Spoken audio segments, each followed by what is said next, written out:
I don't know.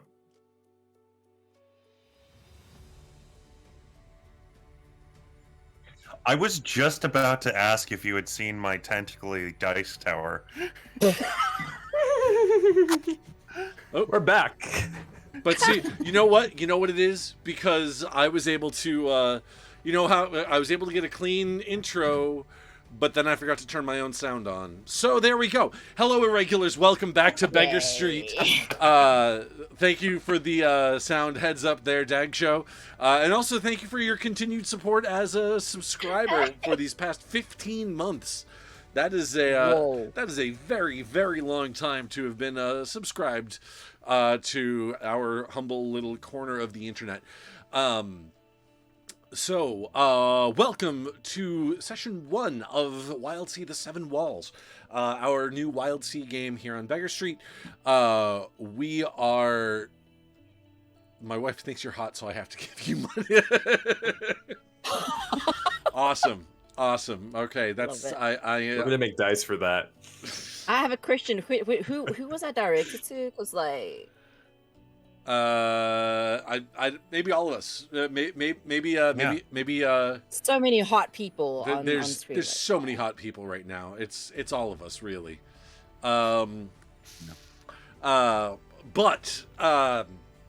Yes. Thank you for coming by. Thanks for stopping by. Thanks for showing up. Thank you for your support. So before we dive into the new before we dive into the first session of this super fun RPG, couple of the usual announcements. Still working on that 699 follower goal.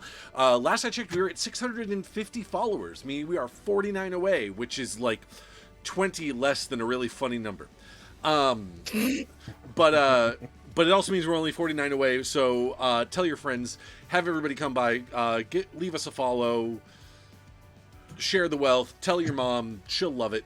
And then we'll get to do the Tingleverse one-shot and have some sexy, wacky, chaotic fun in an OSR game where you can play a true buckaroo velociraptor.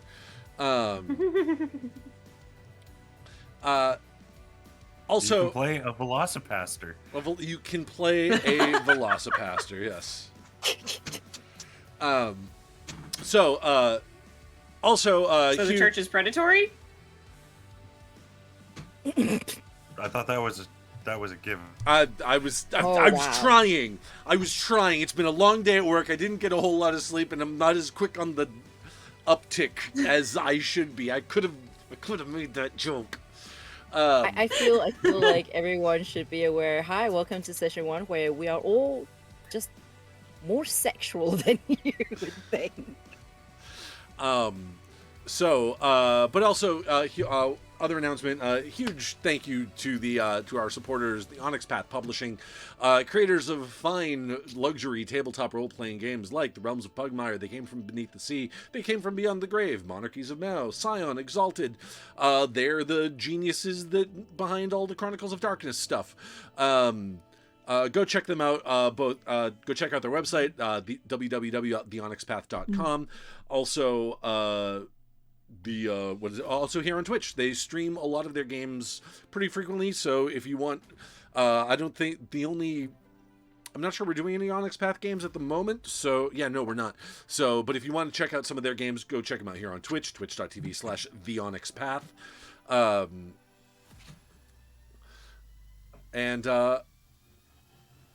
I believe that is all the announcements. If there are any other announcements, I can't remember them because, like I said, long day at work.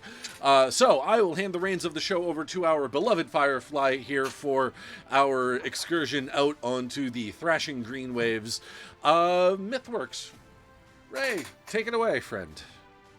Thank you, Will. So we are playing the Wildsea, and last week we created our characters as well as our ship. And now we are ready to embark. But before we do, let's do a quick round of warm-up questions. So we're going to ask some unsettling questions. And I had some about sort of our ship as well as the characters on the crew.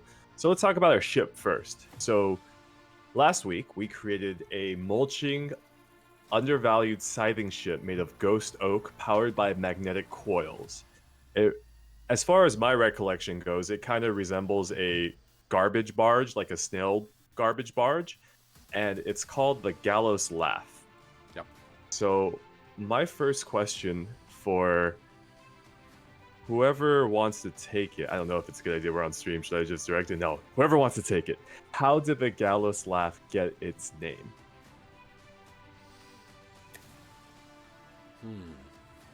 And everybody can have their own answer. I Maybe feel there's- like the previous owner, the sponsor who gave us the ship, was like, that you may laugh in the face of death. I was actually going to suggest that our our benefactor had purchased the ship, and then they became unable to use it due to some accident, and they thought their dream was dead. So they decided to name it the Gallows, and when we gave it new life, they called it the Gallows Laugh. I love that. Ooh, yeah. I love that. So I have thought about your patron, and I do want to let the crew know. Well, we'll meet her eventually, but I want the crew to know that you are also in her debts. So that's part of the reason why you're dredging. You have a nice ship, and it goes beyond your means, really. I would expect nothing less, frankly. Yeah. Yeah. So the Gallows Laugh, it has a bite, which is what you use to cut your way through the Wildsea. It has a mulcher. So here's what it says for a mulcher. I was looking it up, and it's kind of weird. So a mulcher is grinding teeth in a lamprey-style mouth. Terribly noisy, but dreadfully effective. So, does our Gallows Laugh, does it eat something? What does it bite through? And what does its mulcher, what does this look like? Is it like a mouth? Is it, what is this contraption? Okay, like, all right, I know everybody is, because we've been describing this thing as looking kind of snail-like. Has anyone ever seen a snail's tongue? No. No. Okay. Yeah. This is how a snail eats, by licking it licks the side of like a tank or like the surface that it's sort of crawling on, but its teeth, its tongue is covered in teeth. So it has this effect of like shlunk, shlunk, shlunk kind of thing. Wow. You're having me Google snail tongue. I'm uncomfortable with that.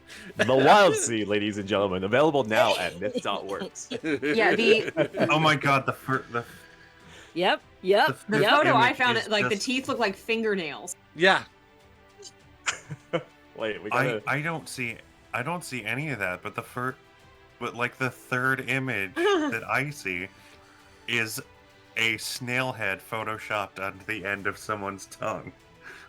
Okay, Oh. I'm going to send you guys this image because it's fantastic. It's beautiful.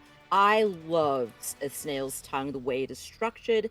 It is gorgeous. I may or may not have been using this as something to use as a reference to draw the ship, which I'm not doing. But look at it.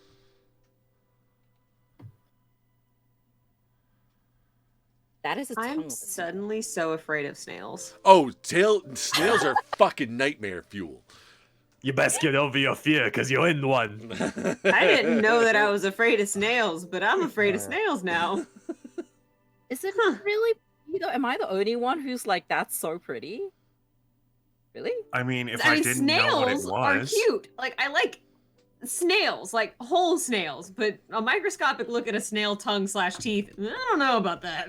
Yeah, it does a little. It was a little frightening. I have this one that's like multicolored. It's pretty trippy. It's Ugh. So the I one that also I like sent just played chat, the Shadow Temple and Ocarina of Time, and like the dropping spike room. That's what it is reminding me of right now. So like horror. No, don't like.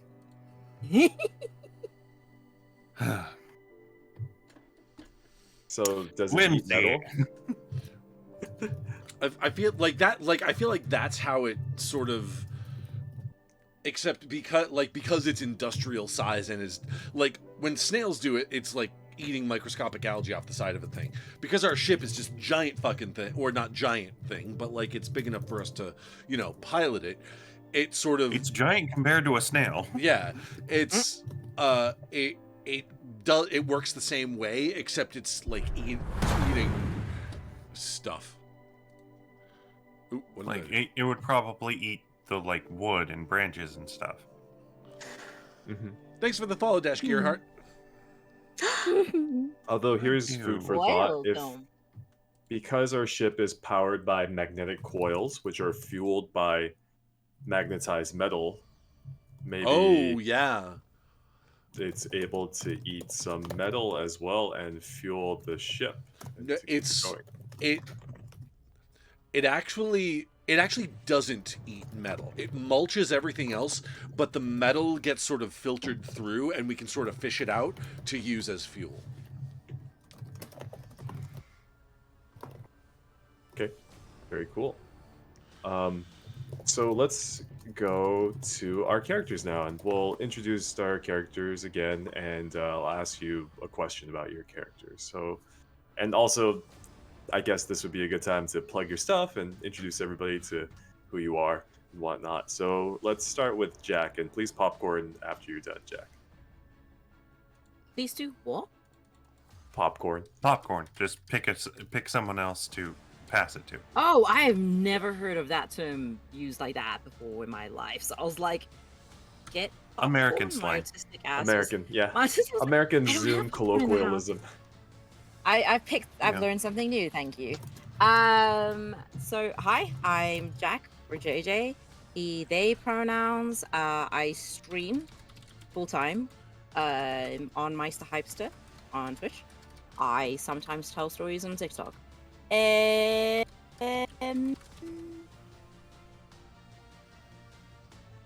Popcorn Will? I don't really know how to do this. Hi. I'm radiofreewill. Thanks for this is my channel. Thanks for coming. You may know me from TikTok as the guy that listed off a whole bunch of TTRPGs set to the tune of Yakko's World. Super impressive. And everyone, I've threatened that when I hit 50,000 followers on TikTok, I'm going to do the same thing for Billy Joel's We Didn't Start the Fire.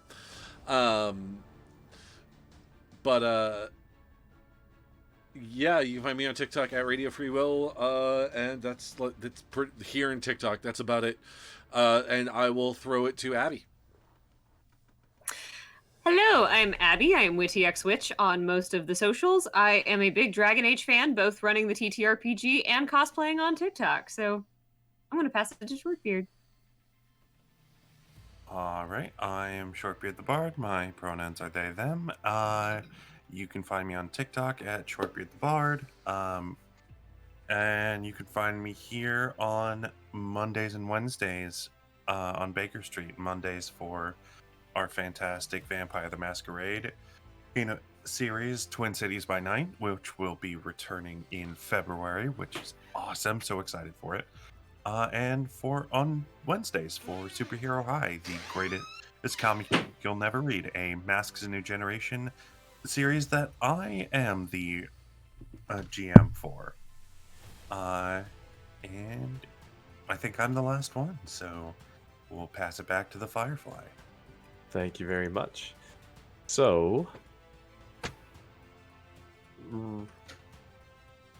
Rosy, you are a Mothrin Shankling alchemist. I noticed that on your character sheet, it says that you have this aspect called Pestle Pound, which allows you to grind a specimen into a powder changing its form to a dust or salt and giving it the pure tag.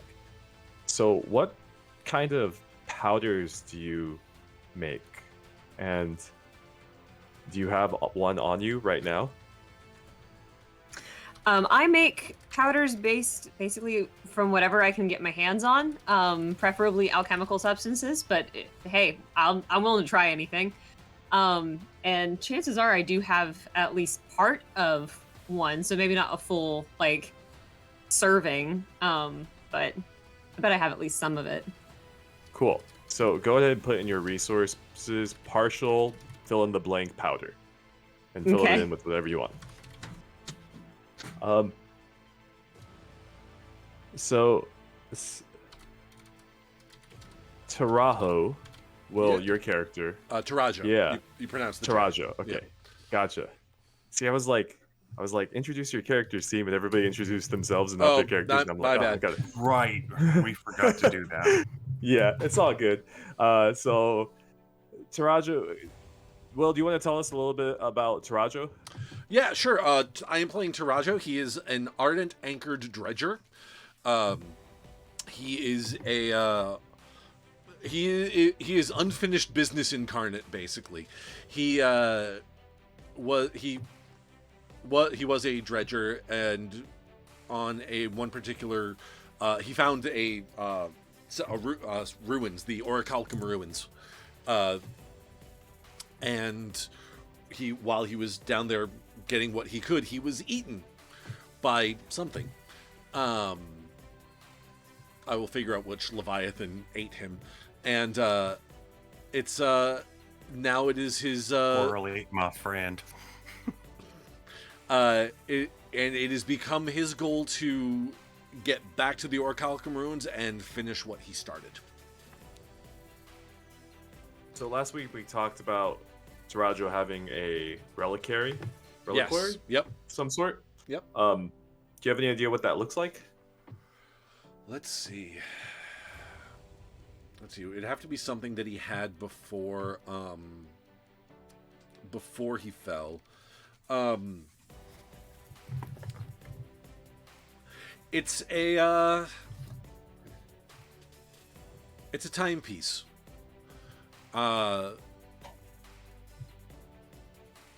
Given to him by his sister.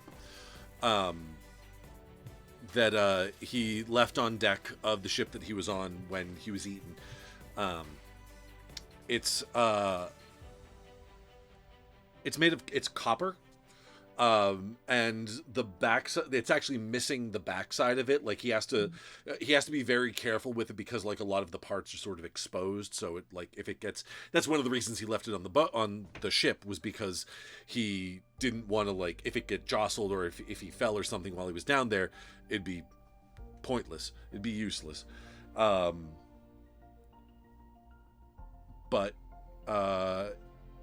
yeah, it still functions, still works. But it doesn't.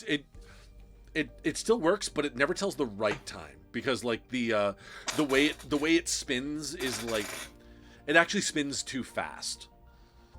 Like it's and he doesn't know how to calibrate it to make it like work at the right time. So it's like it does like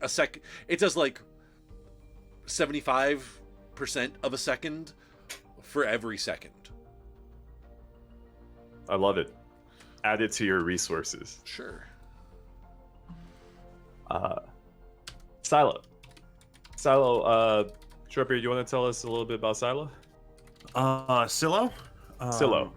Psilo. Yeah. I gotta do a pronunciation guide here. Oh, it's short for psilocybin. Because I pronounce it psilocybin though. So that's why I was like, oh, man, I don't know how to pronounce this one. I took notes too when you said it the first time, and I still got it wrong. So it's fine. Yeah.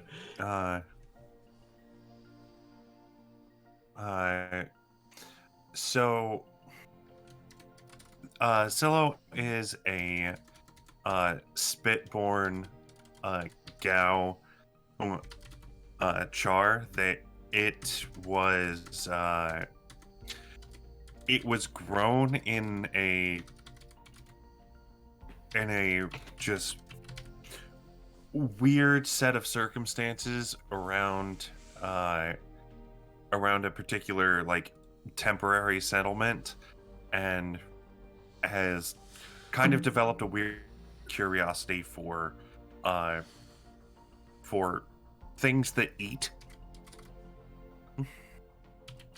and like things that eat seem to be happy when they eat, and they're interested in making things that get that response, because that response usually leads to positive things.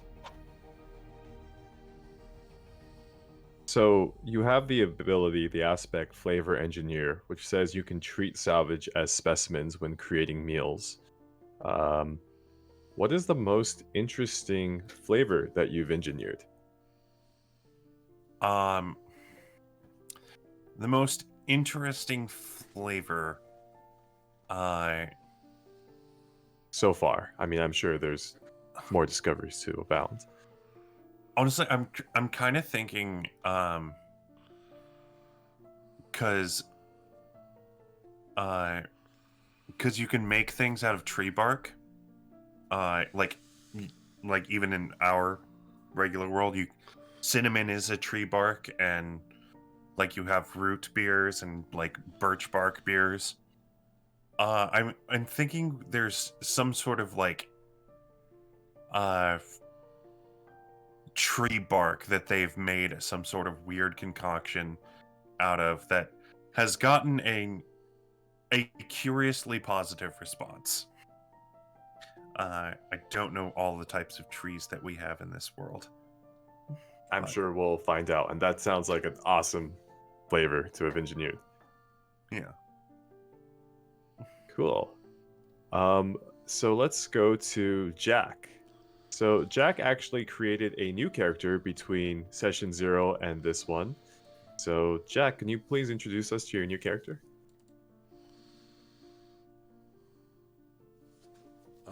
Jack, you're muted. Muted. Been so long since I've done that. Anyway, his name is Arcos. And he's a Chinko, meaning he is one of our beautiful lobster people, who is always on the road of self-improvement. Yeah, no, he's just a really sweet guy who's round to note down everything. He is Spitborn, and his post is the Horizon. I can say this word. Horizoneer. Horizoneer. Yeah, Oh, they're and like he knows the a lot of freaking languages, guys. So that's gonna be hell of a fun. yeah, languages, my favorite thing in the Wildsea. A lot of people pick languages though, so it'll be a fun languagey game. Arcos, you have a pangopod. I do. What is a pangopod, first of all, and what does yours look like? He's like a squid slash, what's the other thing? Pangolinian little creature, and my guy's name's Cricket. Cricket. Arcos named him Cricket after his favorite food. Where does Cricket like to be pet? It likes to be pet like around where the skull would be, and it's not really a pet so much like a rub. You know how you do like a I don't know if you've ever like rubbed the rim of a glass so it makes that sound. You do that with his head, and he makes like a soft little happy sound. Oh, I love it. Very cute. Okay, cool. So I figured then now we can kind of hard frame and get into it. Yeah. Is everyone feeling good about that? Does anybody Yeah. need to use the restroom or anything like that? No, I'm good. We're set. Let's get it. Let's go. Okay. All right, here we go. So you are the crew of the Gallus Laugh, and the way I imagine it is that the Gallus Laugh, being kind of a snail-like type of ship, kind of mulches on the branches in between and kind of goes vertical up and down and kind of sideways and all around. So you're not cutting through the massive trees closer to the bottom of the waves, but you're sort of like fizzing around the top and whatnot, and diving downwards and scavenging up whatever that you can find, and that your nimbleness kind of gives you the ability to do that. So there's been a couple of root quakes lately in your part of the Wildsea, the Foxloft, area of bright greens, autumn oranges, and foxes everywhere. Just sort of this this beautiful autumny type of reach. But rootquakes, when they occur, they sort of, what it is a branch growing out from underneath the bottom of the wave, disrupting the kind of other branches, and it can spit out different parts of the sea that might have been long buried, including spits, which are, you know, temporary settlements or former settlements, and shipwrecks. And lucky for you, after this rootquake, you find yourself scuttling towards one that looks like it's been dug up in the dredges, far underneath the sink of the Wildsea. And it is a wooden ship kind of jutting outwards. I'm thinking like a Spanish galley here, like a Spanish galley that's sort of positioned sideways, kind of on one of the branches, and your ship is sort of pulling up, so you're like going up vertically as we see it approach this Spanish galleon that's like kind of stuck sideways. And it's not just a Spanish galleon, but it has a lot of copper and brass contraptions kind of going out of it, a giant speaker here, maybe some plating down below, but there are holes in it. It's been cut through. There are branches that jut through it as well. So it looks like the sea literally just blew into this thing. And it's there. It's in front of you. How do you want to do this game?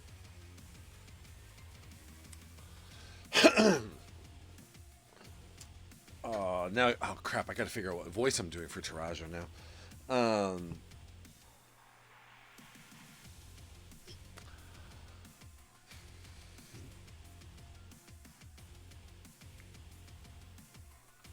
Well, it's said in the old times that the word for opportunity and disaster is the same. So, what do you say? Shall we? Oh yes, please, yes. Right. All right. So, all right. Let's pull the ship up nice and close to it, so we can just take a quick hop, skip, and a jump across these bows, and see if we can't explore this a bit. Okay, I love it. And where is everybody on this ship, by the way? While we're at it, where do we find each of you? Terajo is he is on deck, pretty much like holding on to the. I'm sure there's a nautical term for like the walls that are used to, you know, around the sides of the deck. But he's just sort of like holding on to that to, like watching as we approach this ship. And Arcos is probably at the very tip of the tower, right on top of where the mulching is happening. He's very much like the not realizing I might fall into the maws of death and going wanting to be as close as possible to this new discovery.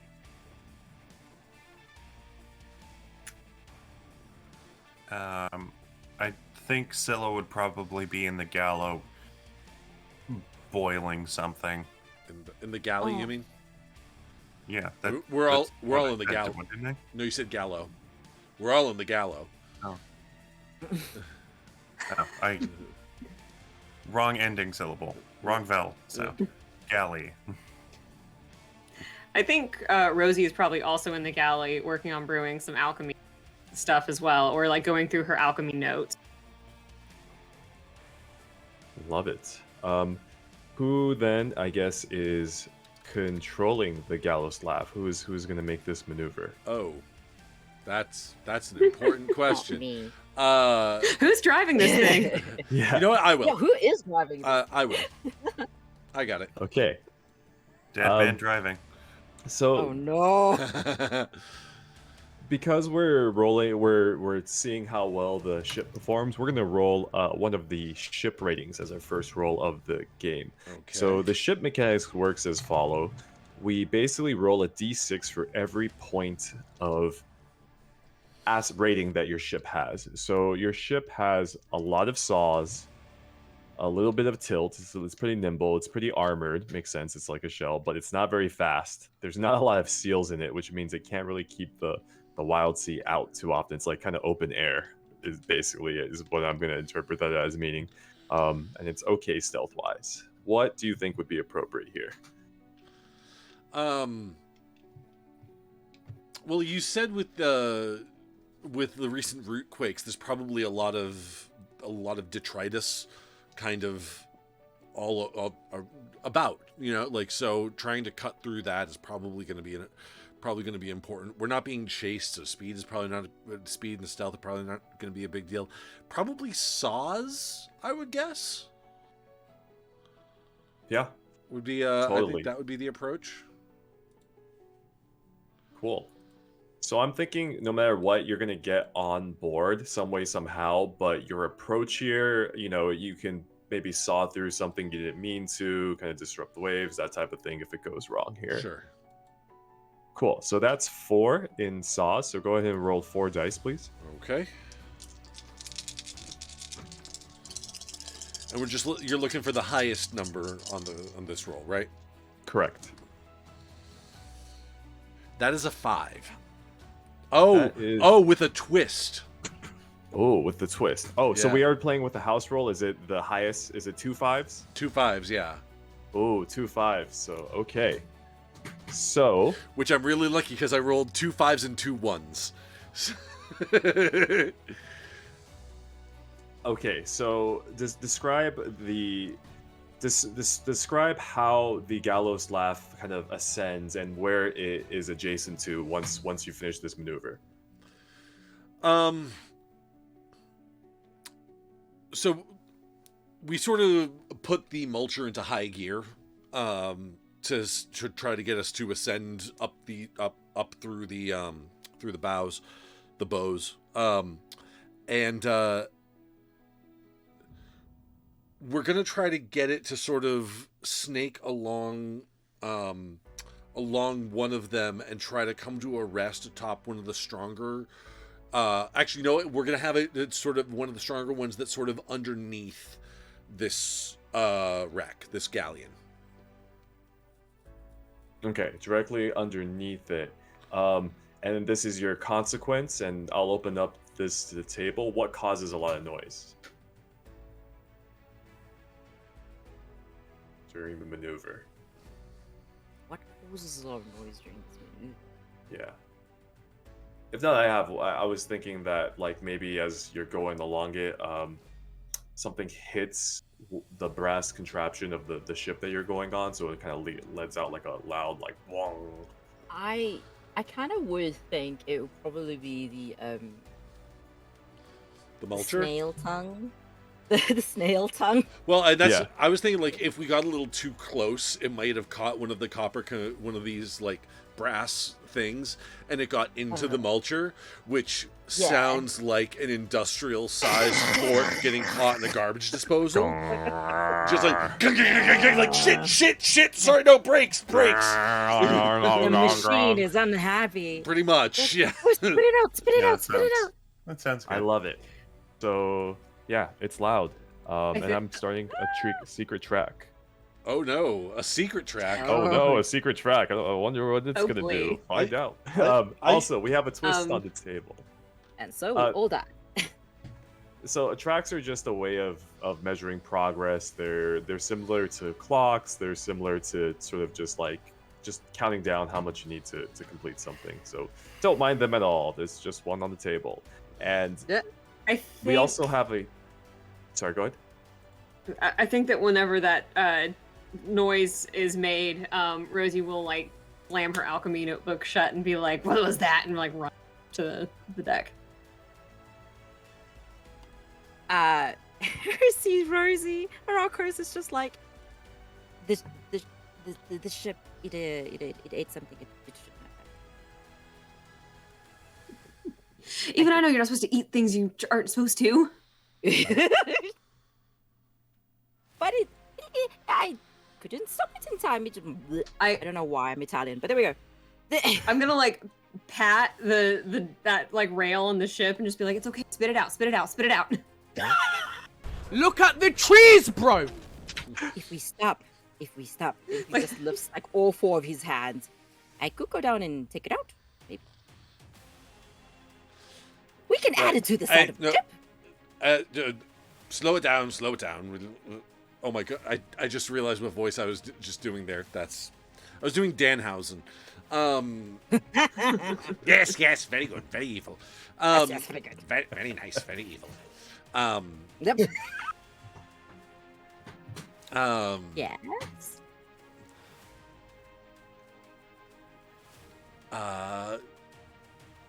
Right, well, was it something good? There is a Go down and see. twist. I could go down. Do you want me to go down and see? I could go down. The engines are done. The engines are done. Go ahead down and take a look. See what we've Okay. see what we've accidentally eaten. Freaking crawls like a freaking giant spider right into the mulch. So cool. So I feel like whatever this thing that we accidentally ate could be our twist. What is it?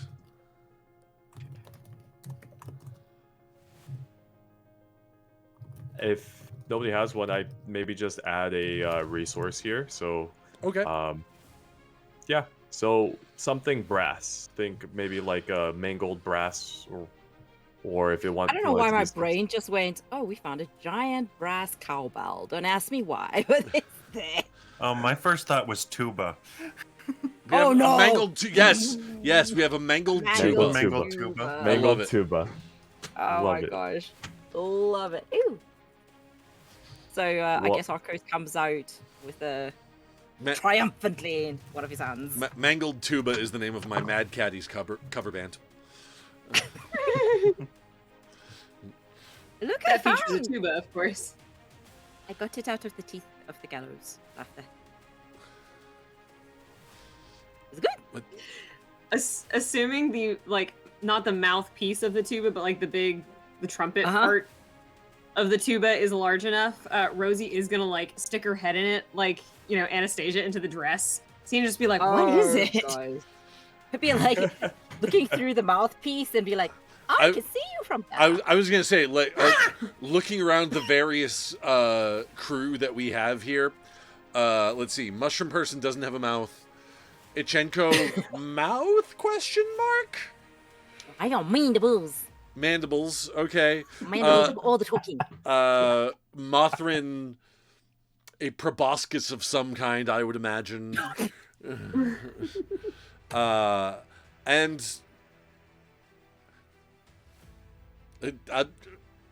Terajo's just gonna sort of look over at all 3 of you and just be like, we could sell it, I suppose. Why? I think it would look really good on the side of the ship. Oh, we Right next can to Turn use it into a flower for pot. decoration, Yeah, of course. totally. Yes, we can Yeah, it look use so this much decoration. right Anyway, next to the super thing that we still don't know what it does. but Look at it. this is just the start of our treasure hunting today, of this treasure trove that we have here today. So, shall we? Oh yes, yes. And I am gonna try to, and I'm gonna hop off, try to wave walk over to this galleon, and just start dredging. Makes sense to me. So I let's do me build a follow. that. Oh, before we do that, does anybody speak knock? Wait, hold on. Where are my languages? Where is my languages? Knock knock. Who is there? You Knock, knock. there. It's not a very funny joke, is it, Brian? I speak jokes. I speak jokes. Wait, where do we? I swear. I do not. Literally the other day. Where is? If you go to your, if you have the virtual sheet, if you just hover over the languages, it'll give you a description of it. So knock. I is- speak knock. Oh, I'm sorry. I meant brass tongue. That's the one I meant. Oh, I speak. I also speak Oh, I brass do. tongue. I have a smattering Okay. of brass tongue. Great.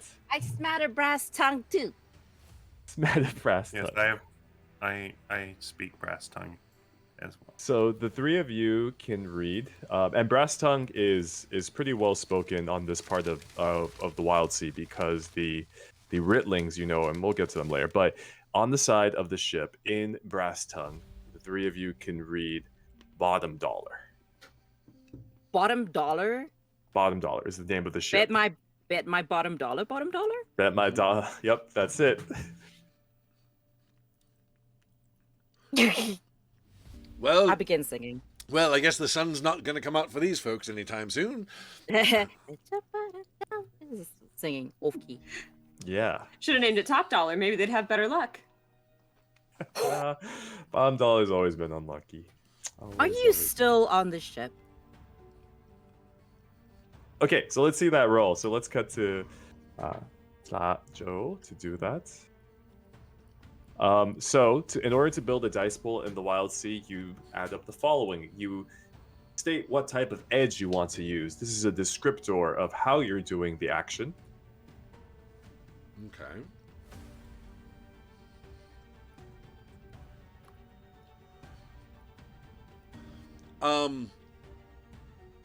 I would like to use instinct if I could. Yeah, makes sense. Just as a somewhat experienced dredger in my past life, actual life, living life, I would know how to navigate around, sort of instinctively. Know how to hop over some boughs and avoid the lion's share of Krezerin and all that. Okay. And then you choose the skill, which was wave walk. So you have one dice for instinct, one for wave walk. And do any of your aspects help you here? I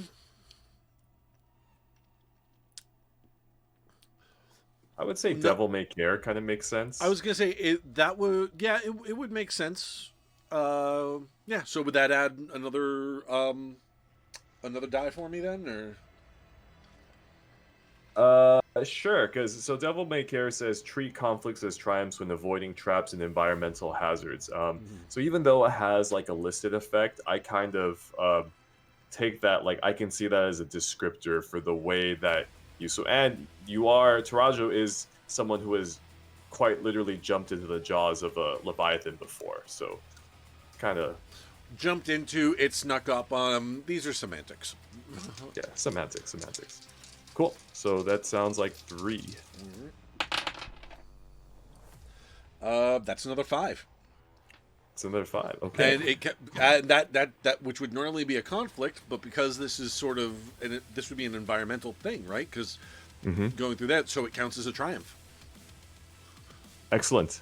So what part of the ship are you swimming towards? And think of it in terms of like height. So if the ship is sideways, you're kind of all here. So like pick between like up here to like down here, basically.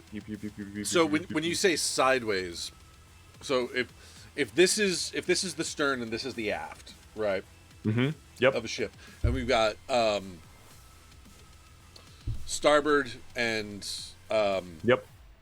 Your hand, port. basically. Yeah. So yeah. So Yeah. does that mean it's like this, or is it like this? like this, Oh, this, it's- but then it's got a fat bottom, the bottom dollar, right? Okay, So yep. it's like very round, and so And we approached So it from from here- underneath, like this. exactly. So you can start Okay. at the bottom, like whatever think of. You said Pick a spot here. You said there are some holes in the hull. Yes, holes over here. I'm gonna try to find a hole in the hull that's big enough for me to get through and get in that way. Okay, great. You are through. Is the rest of you? Is anybody else coming with Terajo here? Me. Cool. Arcos. Arcos is cuddling Cricket and following. I'm gonna go check on Psilo and let them know that we are boarding a ship if they would like to join. I do. Is the tuba still with me?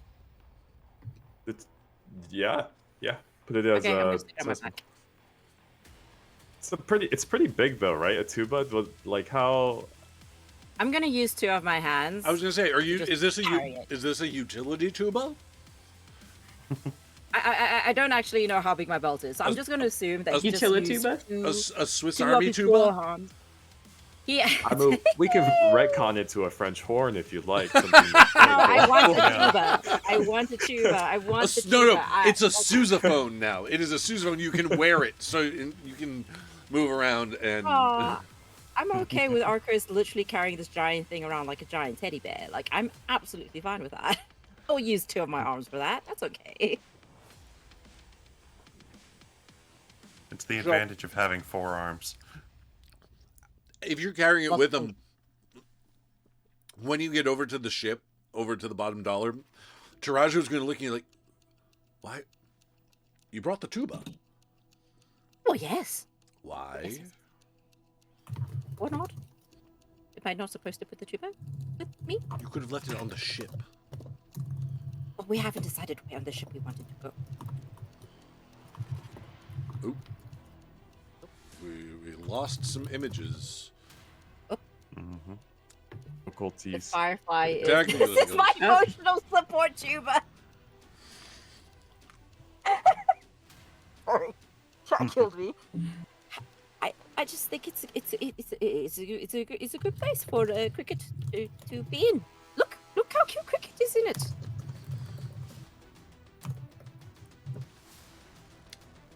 Very well, bring the tuba if you must. Okay, great. Love it.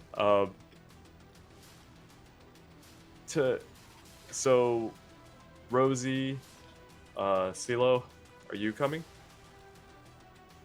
Well, Rosy, what languages do you speak?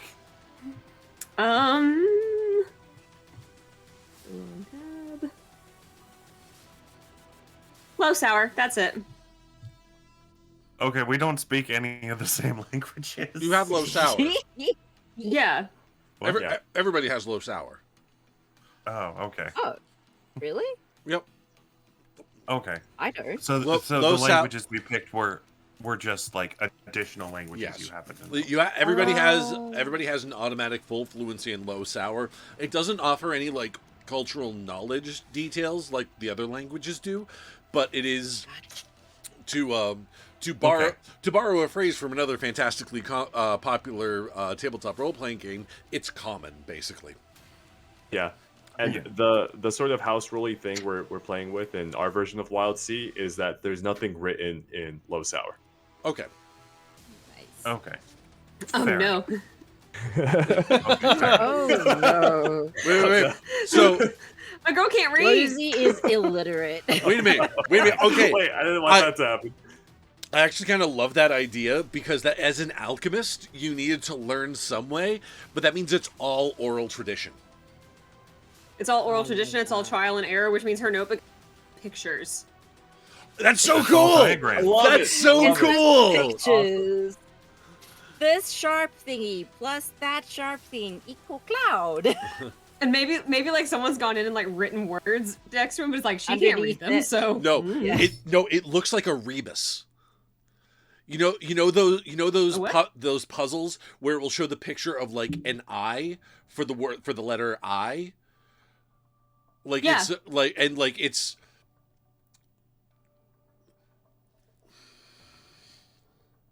like I'm trying to think of like Are you? Is this something like Egyptian then, like ancient Egyptian? No, all the it's, little symbols. That's what you're thinking. that's like I'm trying to think of like the like how does like it's if you wanted to say in a rebus if you wanted to say I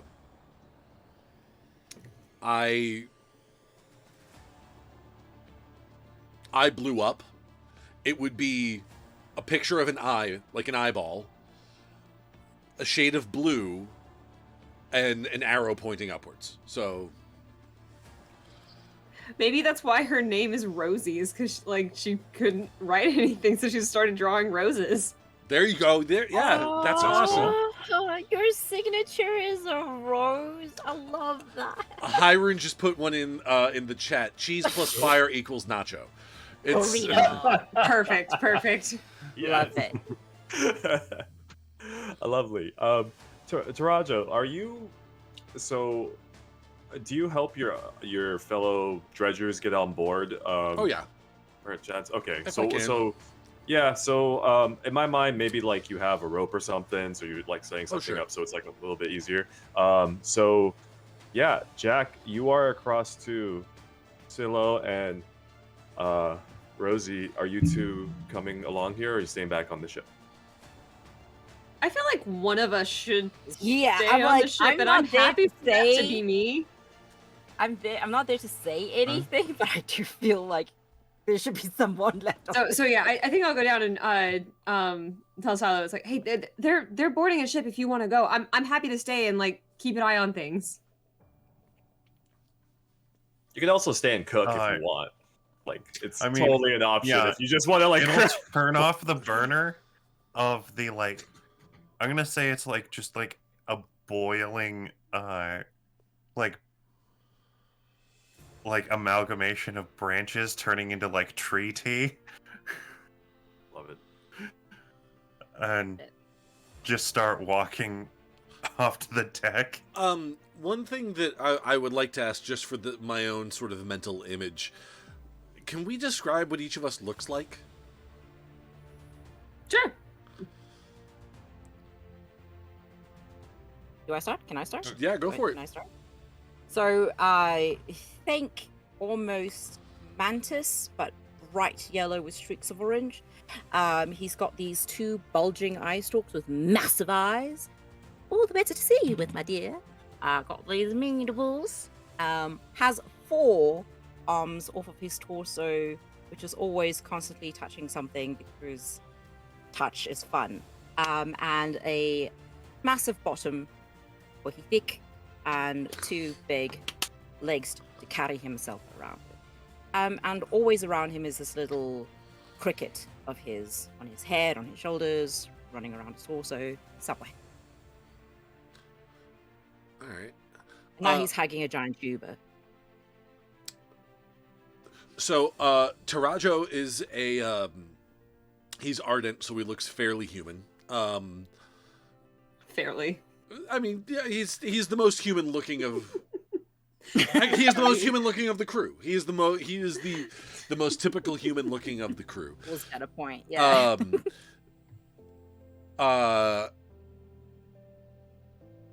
He does. His skin is a tone like it's a faded tan, like the tan of someone that spent most of his life out in the sun on a ship, that sort of thing.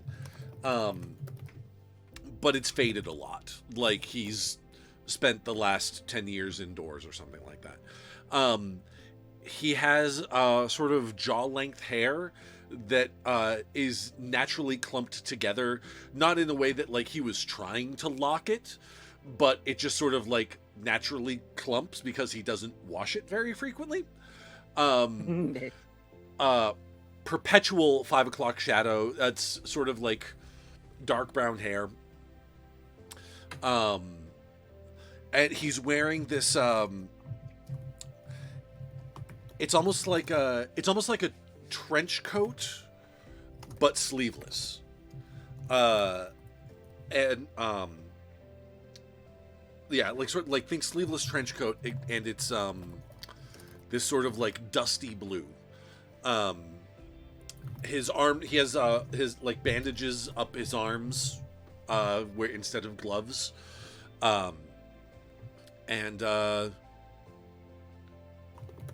yeah, very utilitarian pants. Everything is very well worn, and every once in a while there's this moment of like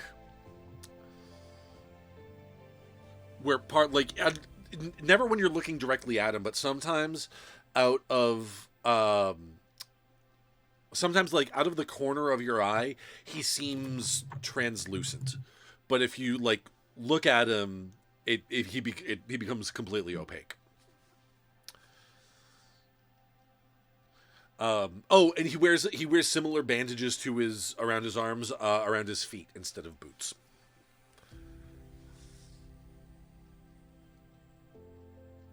Arcos is naked.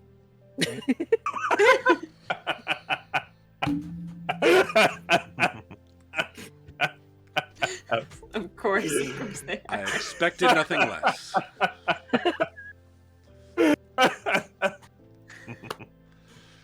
Amazing. You okay?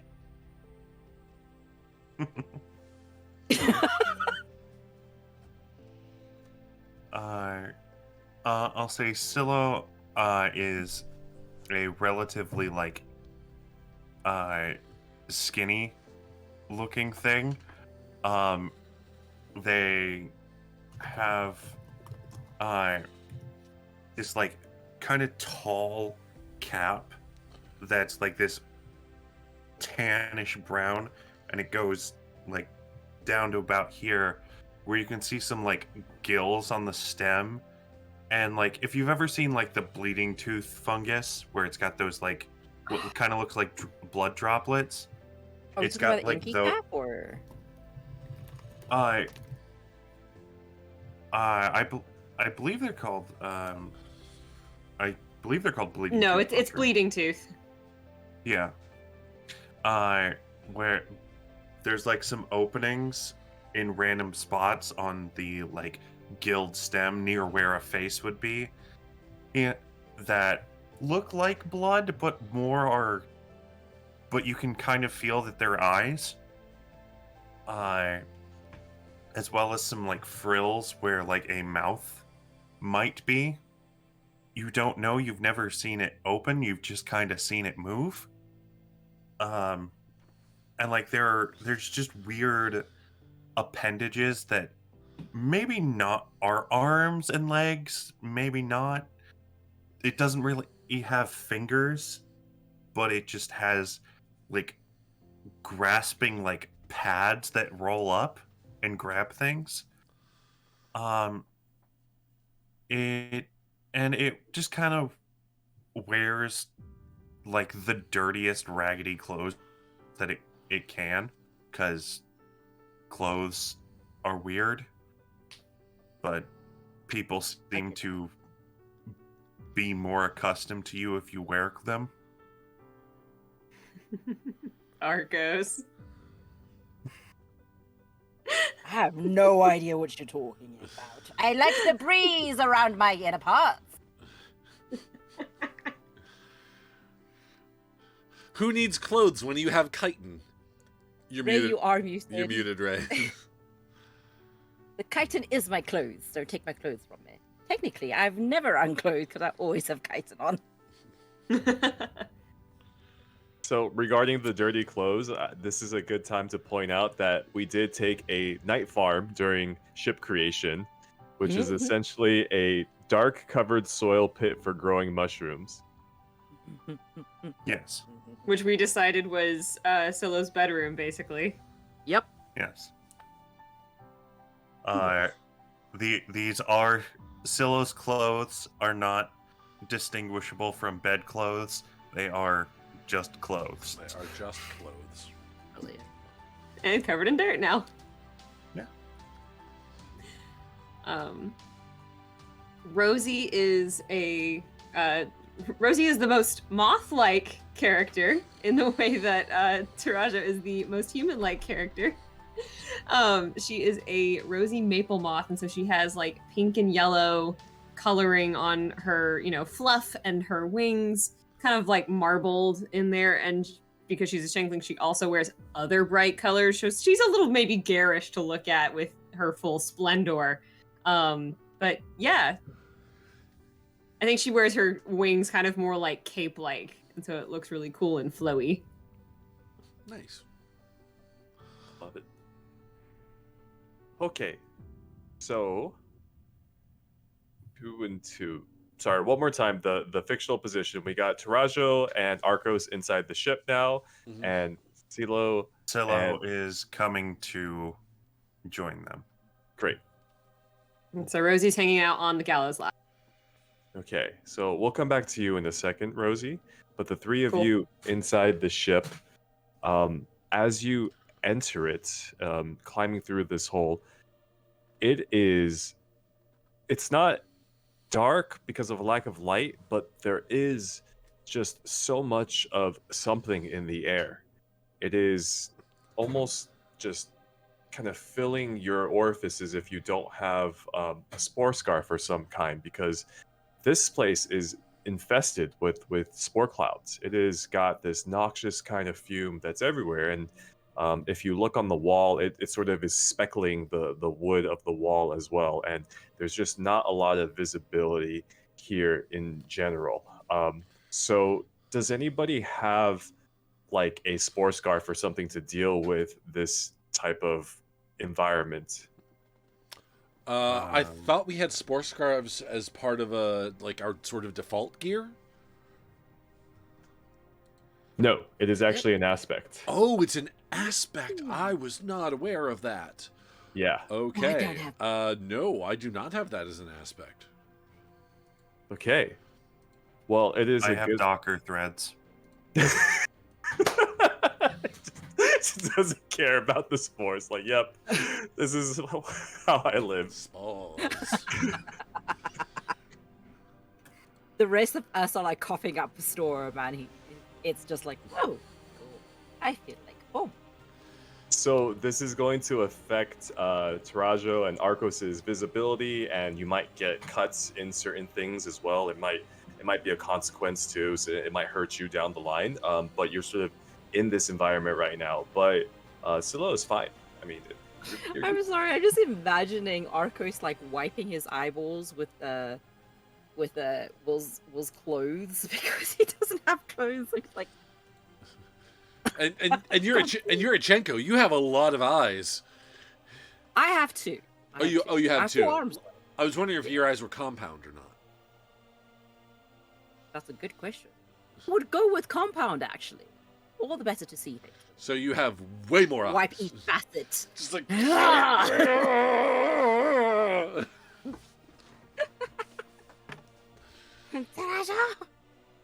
Your clothes, give. So you also, from what little that you see, you find yourself on one of the kind of middle decks, and there is, it's sort of like a clear room. It's not packed to the brim with anything. It's got mangled wooden planks, and it's just really low and hard to see in here, hard to breathe even. What would you like to do, and where would you like to go? And who's leading? Sorry, I'm just nerding out a little bit because Felix just put in the chat, celebrate, for the Vench coat is now officially in the game. Vench coat, 3-track ardent gear, a long sleeveless jacket made to catch the wind in a dramatic fashion, increase impact when making impressive or unexpected entrances, and resist damage that would be caused by falls or landings. I want one for our dead honored. I am honored. That's great. Okay. I don't know. It feels like, since it's the only one unaffected, that Psilo should probably take point, but Psilo has no idea what's going on. Do either Arcos or Terajo have the foresight to tell Psilo to go up front?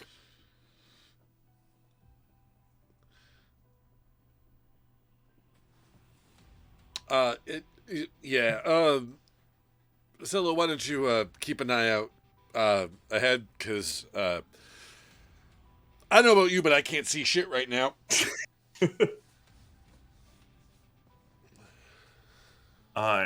Psilo just looks around. And no shit here. So something does catch the corner of your eye. So there's columns in this, not columns but planks, right? Like holding to the structural support of the ship itself. And you can make one out closest to you. But as you kind of scan the horizon, looking at the empty expanse of this room, you notice that to your eyes, it's something. It kind of it moves. It's shifting just a little bit. Wait, are the timbers actually shivering? Well, would you like to?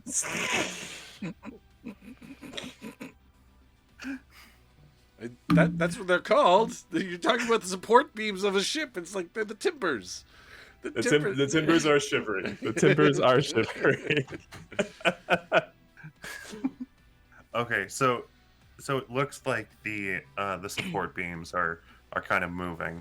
Yeah. I mean, you're gonna take a closer look. You just, Yeah, absolutely, definitely. That seemed Okay. I'm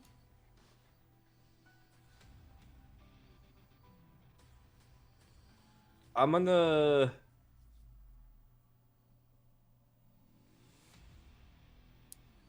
I want you to roll here. So I do kind of want you to roll here just so if I can see if something bad happens that I have in mind if okay. this goes bad. So think of this as like, you're kind of navigating, right? So build me that type of roll. Okay. So I'm navigating through this. So And you'll definitely be able to add your Docker threads to this as well, like to your roll. the edge I would probably use is tides. Mm-hmm. And then the skill. I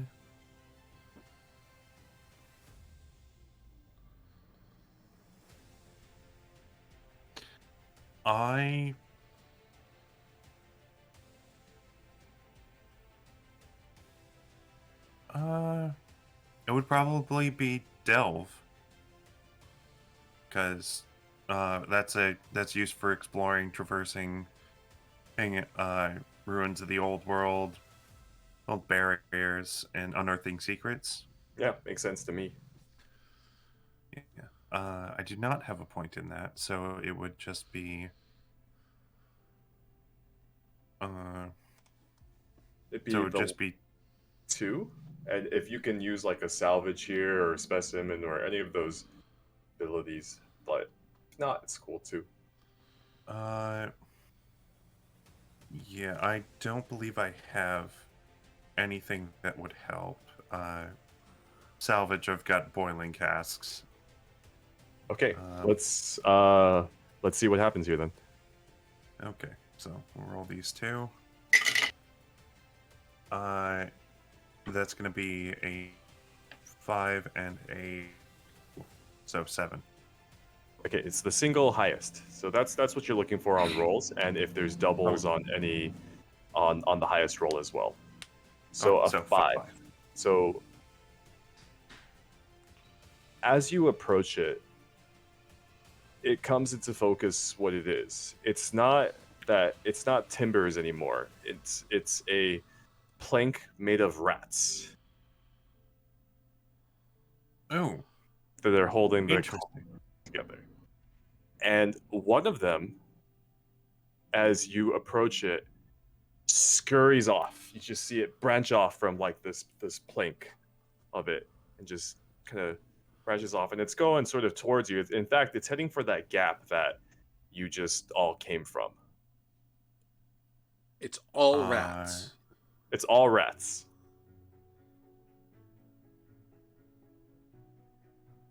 So this is like this thing is to a ship what like Chelicrae are to people, except It's with the ship is not all rats, just this plank, just this plank. particular Okay. plank, just this particular plank. Yeah.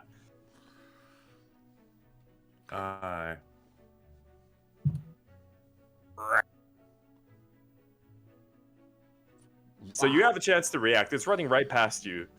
Okay. To react, you know what? I'm gonna use. I'm gonna roll. Instinct and hunt Mm-hmm. to like grab the rat. Yeah. Okay, so I have 1 for hunt, so that would mean I roll 3 die. Mm-hmm. And then you can also add. So 1, 2. So you have 1 for hunt, 1 for instinct. That's 2. And then Mhm. if you can add any of your resources to it as well, you can if you can apply them. But if not, then just the 2. Resources. I have hog bones. I feel like a hog jaw would probably be a pretty good club. Yeah. I love it. So go ahead and cross that out if you want to use it, and then you get a bonus die. Yeah, sure. I'll Cool. cross that out. So can we see this happening, or are the spores too No. Are we thick? still blinded? You're still kind of blinded. He's ahead. This is all Okay. happening really quickly. Okay. Highest roll is a 6. Woo! Tell me what this looks like, and add to your specimens. Add. I'll tell you what's added in a second, but tell me what this looks like first. But as this rat just starts running away, like past, Psilo just like reaches into the like dirty coat, pulls out a literal like jawbone of like the jowl of a hog, and thunk, hits it in the head, picks it up by the tail, and just holds it up to the rest of them. Rat. Lunch. Lunch? Yes. Wait. Lunch. Lunch. Okay. So there's rats. Rats on the ship. Thrilling development. They point to the pillar. Rats. Oh, lunch? I'm gonna try to get close enough to see this rat pillar. Okay. Well, if so, I'm gonna make you roll because it's you can't see and Yeah, it's okay. All right. Delve on in, baby. Let's see. absolutely. Let's Oh, God. let's see. I love I'm gonna make you cut 1 too because you're in the spores. I was gonna So- say, and Yeah. Possibly. you know What what? could possibly go wrong? I'm gonna try to claim iron on this because just sort Yep. of like balls to the walls. Let's do this kind of thing. Yep. And delve, would delve be the appropriate skill here? Yeah, probably. Yep. Okay. And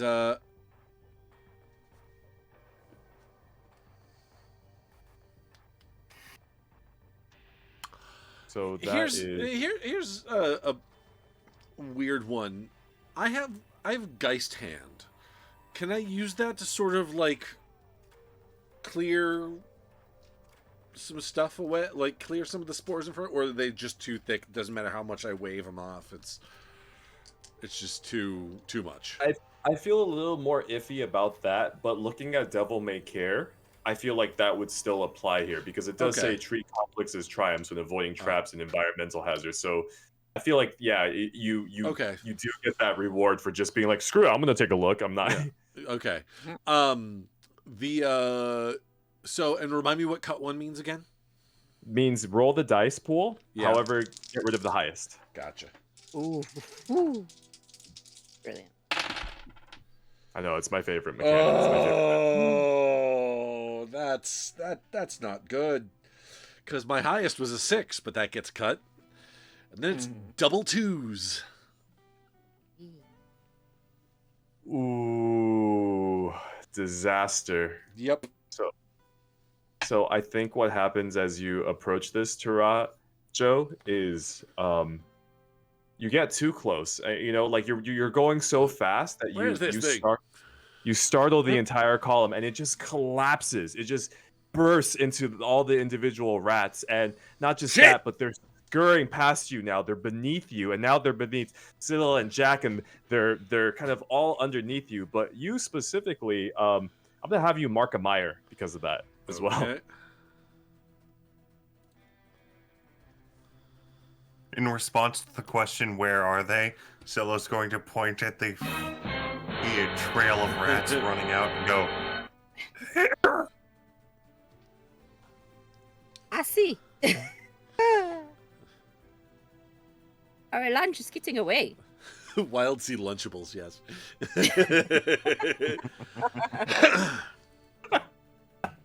That's so good. Terajo, what is the mire that you marked? That's an awesome question because I haven't filled out my mires yet. Give me a second. Oh, okay. You can also, you know what? This is a good opportunity to maybe like invent one that like is a little traumatizing to you right now. What? No, you know what? The monster that ate me. Let's see. Damn. Those pirate bastards are gonna pay for shooting up my ride. Let's see. Every cat has a set of 3 mires. These are your mires, the things that will drag you down. Okay,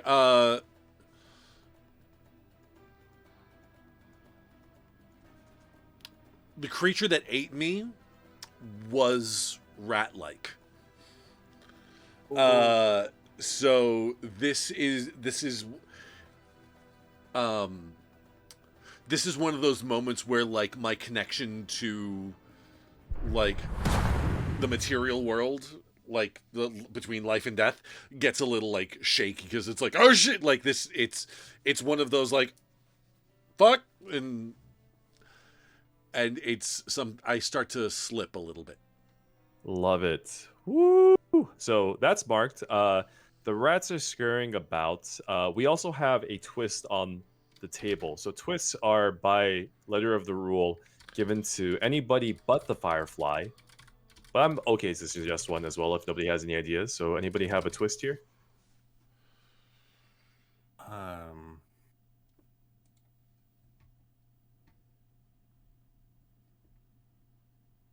The plank of rats were eating something. Oh, love it. Love it. What were they? Do you have an idea of what they were eating? It could be a living thing. Well, it could be a dead thing. That was not recently alive, right? Right? I mean, how old is this wreck? It looks fairly old. It's been dredged up in the depths. It looks pretty run down from the outside. Okay. Harun suggested another tuba. I don't have that many more sets of hands. It's the band leader. What were they eating? Yeah. The baton. I don't know. What could they have been eating? The captain. Sure. No. Oh. Yeah, sure. Captain. Okay. They were gnawing on his a bones. mummified.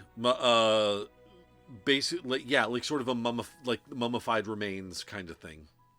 I love it. I'm I not love gonna it. begrudge anyone beef jerky. Like, And as it's kind of slumping there, and you notice now that it's not just the pillar. So the body was slumped against the pillar, so it kind of formed like a mound at the bottom that is all dissipated that you couldn't see from the spore clouds before. And in the clutches of this skeleton of what you can only presume to be the captain, there is a journal clutched in its hands. Let's go to Rosy for a moment. So Rosy, where are you on the gallows laugh when you hear like a thumping? Just a tight, like not like anything heavy, but there is kind of just like something landing on it. Abby? Abby? Abby? Yes. There you go. Yeah, we're back on you. Oh, my bad. Sorry. Yeah, it's okay. No worries. I just like zoned. Yeah, you're good. You're good. So you're on the ship and you hear like a thumping. Where are you when you hear the thumping? I'm in the galley. I think what I've been doing while I wait for them is like flipping through notes, being like, okay, that's not gonna work. Okay, I've tried that before either. And in just that like mode of boredom, I'm turning the stove like on and off and on and off, just like waiting for some, brilliant idea to strike me as I hear that, and I'm like, what is that? Yeah. And I go running up on the deck towards in the direction which I assume is ship direction, and just kind of like looking over the edge, seeing what I can see, anything like that. Unless I think it's like down. So it landed on the ship, so you don't. It's not down, Oh, okay. but you don't. And it's a couple of things. It's one at first, and then a couple of taps, tap, tap, tap. And as you look up, you see a rat. You see a rat, and it stares at you for just the briefest of moments. And it's fairly. It's about 20 yards away or so, and it just looks at you, and then it just scurries into wherever it is, just gone in a moment. Yeah, shoot. But never mind all that, because suddenly you hear from below a kind of low growl. So it's like a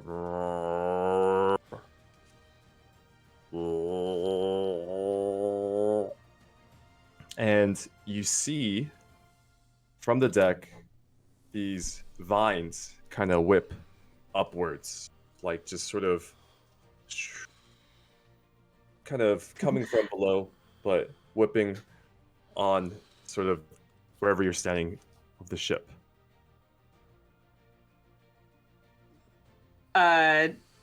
She's gonna look at the vines, just kind of be like, I don't think they're supposed to do that.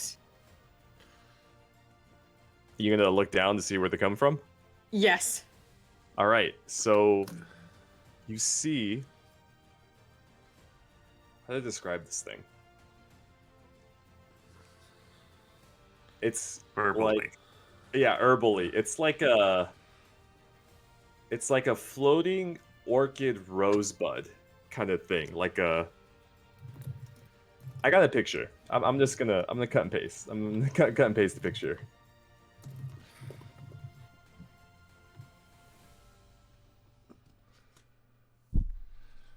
If it's the thing that I think you're trying to describe, okay, not the thing that I was afraid you were describing, but I recognize that thing.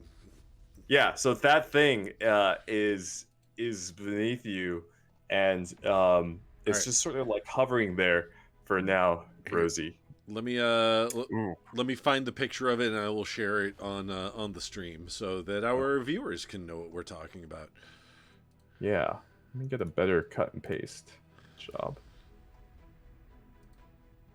Is that in Storm and Root? I think that's in Yep. Storm and Root. Yeah. Yep. Something. So this thing looks like bad news. Am I correct in that? Yeah, it's not great news.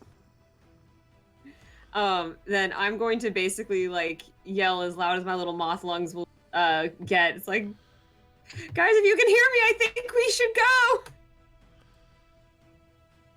One of those.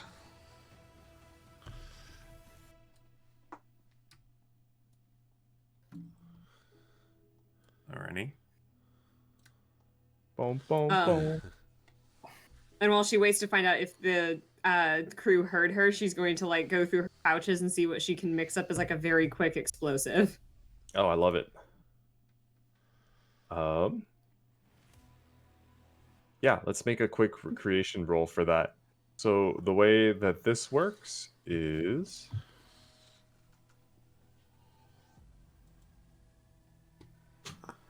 Okay, so it's basically you have to use 2 specimens if you can to make it. 2 either salvages or specimens, 2 of your resources basically. But then you use your concoct skill to do it, and it determines like the effectiveness of this thing. All right, I have a pouch of vials, which I assume is one of the things I'll need, and I have drake tongue root, and I don't know what that or what it's supposed to do, but it sounds like something that could go boom. It definitely sounds like something that can go boom. So that's 2 in concoct, those 2, so that's 4, and then you can use one of your edges as well in this.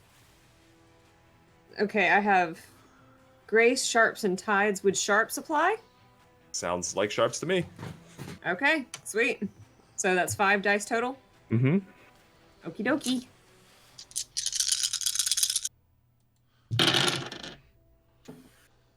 I have 2 5s, a 4, a 3, and a 2.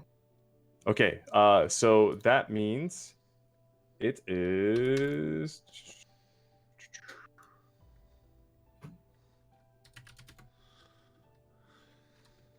It does what you want it to do, so it definitely goes boom.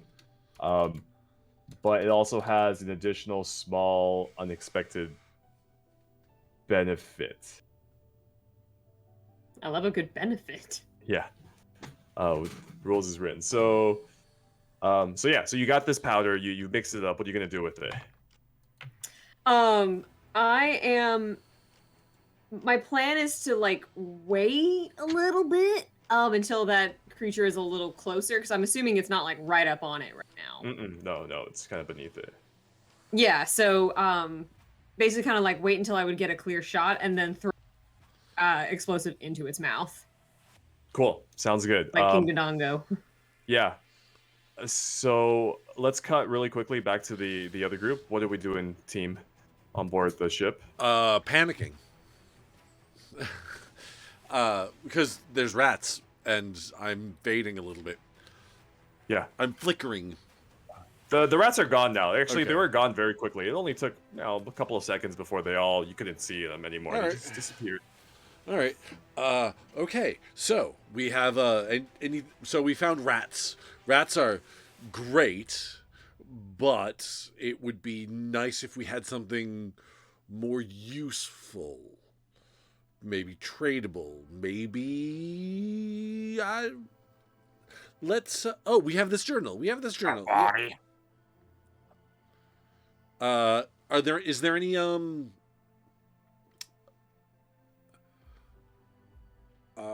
let me think. Is there anything useful on the body besides the journal, or? That's the only real thing of note. I mean, the rest of it is kind of like eating rags. No, in fact, it's too. Yeah, it's just the journal. Okay.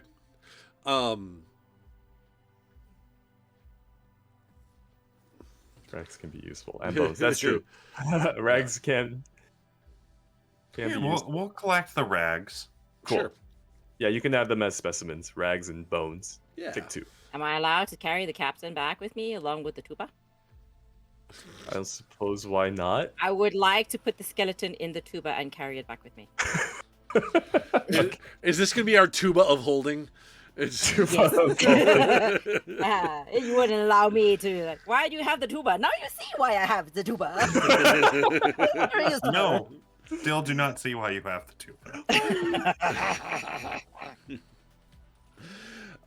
Heward's handy tuba. Resource, mummified remains. Yep, that's good. So, well, Take it. that's I delightful. know ancient Egyptians used What, mummified remains for stuff. What language is the journal written in? Knock. Knock. Of course it is. Mm-hmm. I can read that. You have a tuba though. No, I'm not going to read it right now. I'm just saying I can do yes, that. of course. So Well, So the journal's written in Knock, whereas the ship is named in Brass. Oh, no, Tongue. I'm sorry, brass tongue. I always say knock when I mean brass tongue. Oh, Sorry okay. about that. That's Okay, what I meant. so it's Brass bad. Tongue. Yes. Yeah, so Psilo could probably read it. Well, if it's brass tongue, I can try to make heads or tails of it. It's Sorry, Felix. He really wanted a knock journal there. He's like, oh. Aww. well, if there's I don't really see anything else of note in here, but then again, I don't really see much of anything. So Scylla, what do your mushroom eyes see? What do you Aragon, Let me roll. Look around. They're taking the tuba to Isengard. They're taking the tuba to Isengard. So I think I'm gonna make a tide scavenge roll to see if there's anything in here worth grabbing. Okay. Sounds good. I am going to assume that all of us did not hear the moth screeching. Our moth friend screeching. I don't think it happened Gallow's yet. laughter. Oh, okay. Yeah, I think we may have gone back in time. Like we're dealing with parallel time at the moment. Yeah. It's Time is a double weird force. sup- What'd you get? I'm sorry, what was that? Double fours. Double fours. Double fours across. Resources gathering. Acquisition. Gain resource with a negative tag. Okay, so you have holy rat. What's a bad? Rags is already bad. Like dust. I don't know. Thin rags. And so this is like you're looking for the rest of the floor, right? Just looking around, seeing What else is around in here. What if you find a special spore? Like one that's like kind of like with a negative. If it's one with a negative tag, what if it's one that's like, or Hiron suggested something flea ridden maybe, or if we've got like if there's so many spores in here, maybe it's not just like one variety. Maybe like you walk in here and just like, oh wait, that's different, and it's something that may or may not be detrimental, or I don't know. So, how about this? As you kind of walk deeper into this room, there's another section that's like kind of partitioned, and it is there's more bones here. First of all, and the bones that you see, the bodies, they've been kind of, it looks as if the branches exploded in here of some sort. Like they're kind of impaled. It's not. They're bones, yes, but the way that they're kind of sprawled out, it looks like something like happened in here to kind of hit everything that did not survive this. Some sort of like ocean catastrophe or the equivalent of it, the equivalent of like drowning, right? When your ship goes too far deep and things just grow into it and whatnot. But this room that you see, there's all sorts of smashed tables and equipment around that looks like it kind of operates as part of the room. It looks like they were in the room to do something. You're not quite sure what yet, but there are multiple stations around and buttons and doodads, and in the center of the station there is like a something that's on like a pendulum, basically like a device that is on the pendulum, that the pendulum is now kind of snapped off and it kind of trails off, but you notice that it kind of leaves a mark, basically like a up down, like a almost like a seismograph, like a that it kind of snapped off in. Okay. But everything is busted, which is where the negative tag comes in. Okay, so a broken seismograph. Yes.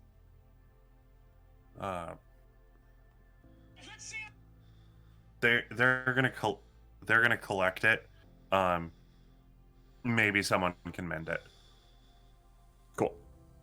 Sounds good. And this is when you hear a moth screaming from afar. Oh, Well, I think given the fact I that really think we should go. Rosy? right. Well, we should make our way back to the ship. I think that sounds like an alarm, except we don't have an alarm system. It's mostly just the moth yelling. Yeah. So. Yeah. Oh, let's Psilo, Cool. Psilo. Take us out. Okay, so if you don't let's- mind. I mean, yes. Take us out.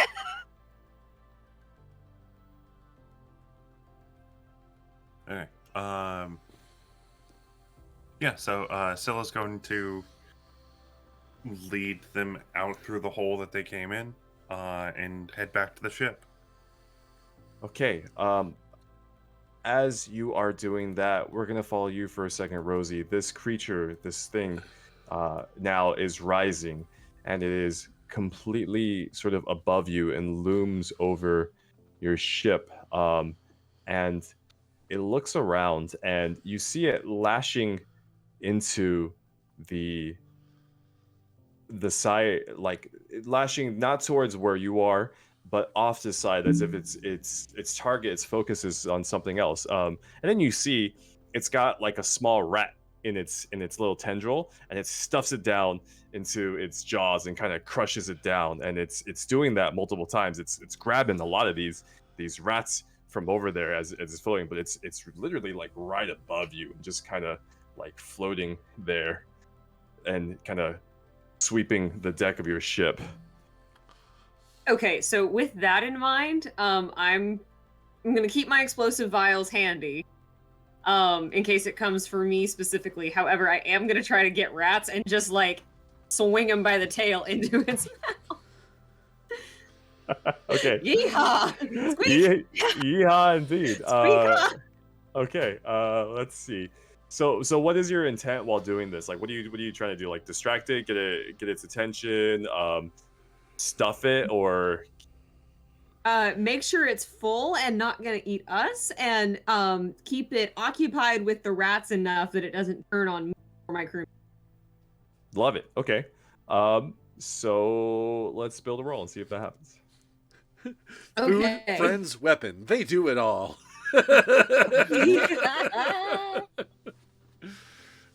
Okay. I don't. Harvest, maybe. I feel like that. I've got harvest. I feel like that would apply here. Harvest. What about your edges? Where? Grace, sharps, tides. I could make an argument for grace, as in like the dexterity to grab said rats. Yeah, I like that. And do you Okay. think your aspects help you here? The prismatic antenna maybe could, because maybe rats are attracted to a little bit of light, and or the raptor claw for that extra like snip. Oh, I like the prismatic antenna. Now the question is both. Do we think it gives you a huge advantage here? Hunting rats, I feel like both of those would help you like ever so slightly. Maybe like the combination of the two would help you like a total of 1. So yeah, let's say 1 dice there, like a minor advantage. Okay. So that's, are we at 4 total with the 2 in? Yep, we're at harvest? 4. We're at 4 total. Okay, cool. I dropped 1. 2 4s, 1 3, 1 1. 2 4s, 1. Whoa, okay. A lot of twists. Okay, so do you want the consequence to be on you, or I guess, do you want it to be coming from the rats, or do you want it to be coming from this thing that's above you? I think I want it coming from the rats. Okay. The rats are smaller. That's true. That is very true. But they are potentially more diseased. That's true as well. I'm a moth. Yeah. Okay. So I think that what We don't happens. live long. I think what happens here is so you're kind of rounding them up, right? So like, are you? And you said you were creating like a whip or something out of them. I'm basically like grabbing these rats by the tail and just swinging them. It's a rat flail. Rat flail. Yeah, exactly. Make a rat king. Yeah. So you got one, right? You toss it into its mouth. You got another one. Managed to kind of toss it into its mouth as well. At this point, it's almost like a game. You pick up the third one, and you hold it up, and it kind of swings and it reaches out and it just kind of nibbles you on the neck a little bit, and it just kind of hurts ever so much. So just take one bite damage, I guess, or whatever the equivalent is bite is. Okay. You tie 2 rats together by the tail, and you have rat chucks. And so the way we take damage in this game too is you mark one of your aspects. So 1 keen damage. So just choose whichever one you think is fictionally appropriate here. Cool. Okay. So you marked I'm gonna raptors. say the raptor. Okay, cool. So because it's like a weapon here, maybe the way I interpret it is that like as it bites you, maybe like you skewer it with your raptor claw. You're just like, oh, like kind of naturally kind of poke it, but maybe it like catches on the claw or something and, you know, like chips it. Yeah. Cool. Sounds good. So that happens and you have its attention. It is I don't want its attention. I want the attention on the rats. Well, but you're feeding it, so I mean, it's kind of like, you Yeah. know, you're like, it's like a little juggly type of thing. All right, so yeah, it's looking pretty full. As the rest of your crew kind of swims back on board the ship, you're all there. It's hovering above Rosy, and it's sort of like opening its maw, or there's just like a pause as it's waiting for you to toss another rat at it, but there's no other rat to be found. Uh-oh. Why are we feeding that thing our Right. lunch? Why are you fighting the flower? I'm trying to, but I ran out of rats. Wait, don't we have a dead rat still? Quick, reload the Didn't we rat find gun. a rat? Reload the rat gun. Although, wait, we okay, have an onboard. We have a gun. We have our shrapnel cannon. Are we really going to put dead rats in the shrapnel cannon? And No, throw it we at- have shrapnel in the shrapnel cannon. We can shoot the deadly flower thing with it. Oh yes. Let's not give them our lunch. It's like it's like, you have a dead rat. What if we threw it back on that ship and it went over there and left us alone? Could try that too. So, are we? Have we made our way back to the ship? Back to Yep, the you're Gallows back. Laugh? Okay. Mm-hmm. All right. The fuck is that? It giant plant thing. Yeah, scary. Likes rats. Oh, I've never seen. Takes out his notebook and starts like. All right. Well, let's not have it eat to us, shall we? I'm feeding it the rats, but now we're all out of rats. Ooh, lots of rats. I'm gonna look over at Arcos and Psilo. Do you still have a rat? Rat. And let's try it. Let's like absolutely like throw it over to the ship. Throw it that way to that one, the other one. All right. So to try and roll this, right? I feel like this might be. I think the skill. I feel like Might be a flourish. it'd either be flourish or outwit. Because I'm gonna try and the mushroom's trying to outwit a flower. with Show a rat. who the superior species is. Hold on. The mushroom is going to throw a rat to try to fool the flower into running away from the pirate ship. I love the this sentences game that is so cool. that come up when you run RPGs, don't you? So much fun. I don't think outwit really fits, but flourish. They've been blessed with the thoroughly unsuspicious bounty of rats. Flourish to enchant, impress, or dazzle those around you. Yeah, I think that would be to like tantalize with the rat. I don't have an edge that would really fit with that. But we're just trying to fool it, not eradicate it. yeah. So it'd probably just be a single die roll. For the rat, yeah. Yeah, just straight flourish. That is a 4. Well, okay, have another one because you're using the specimen, the dead rat, so you can. The rat itself provides a dice. That is a 3. It's 3. No help there. That is a 3 and a 4. Ooh, It's going brilliantly. this is going so brilliantly. You know what? At this point, so when the rat flies, and the flower just kind of like pays attention to the rat for a second, and it just sort of tumbles into the sea, and then it looks back at us. Honestly, I would feel like a part of me wants it to go into the mulcher. Or it could just chase it. Well, a 4 is technically a success, right? Like the success with a consequence. So Didn't you say you got a 3?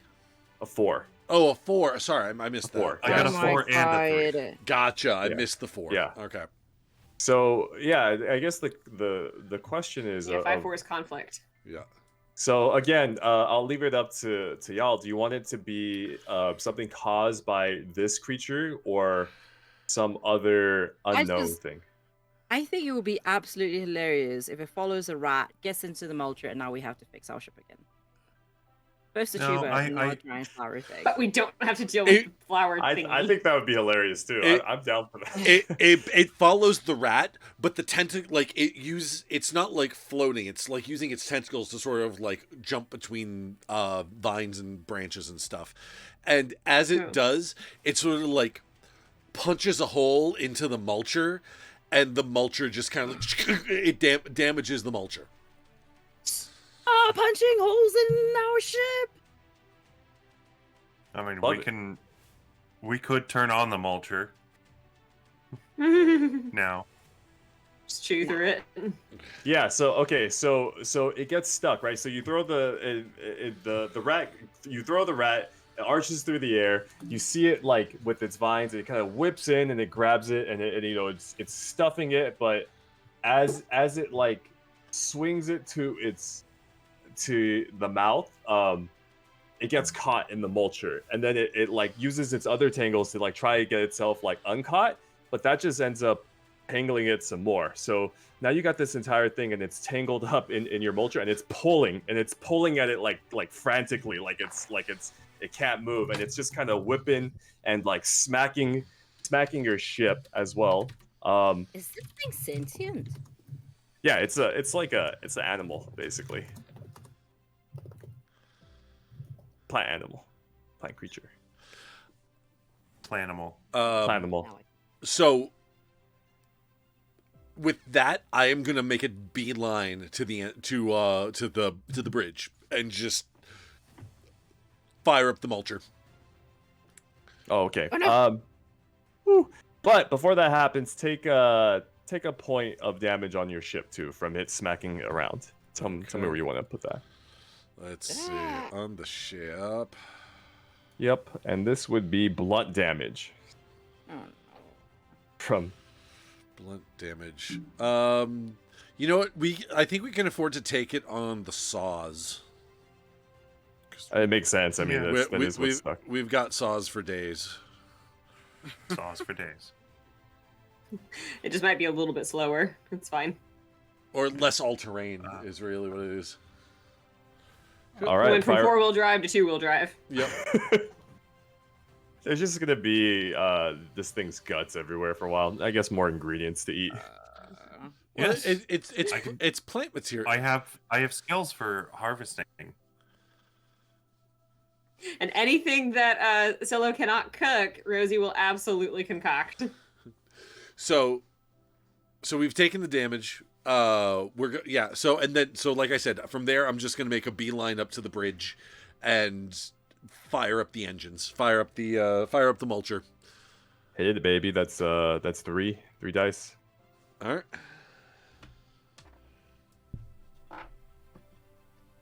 1, 2. Where's the third die? There we go.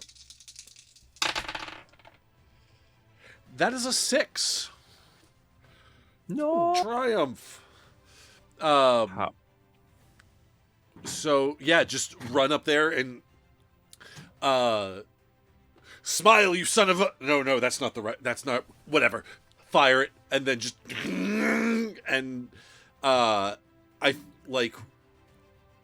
Would it pull this carnivorous plant in first before it sort of catches onto any of the surrounding foliage for us to move? I think so. Yeah, I think it. So I think it would. Go ahead. Cinematically, for a second, the this flower thing sort of is like moving towards the ship.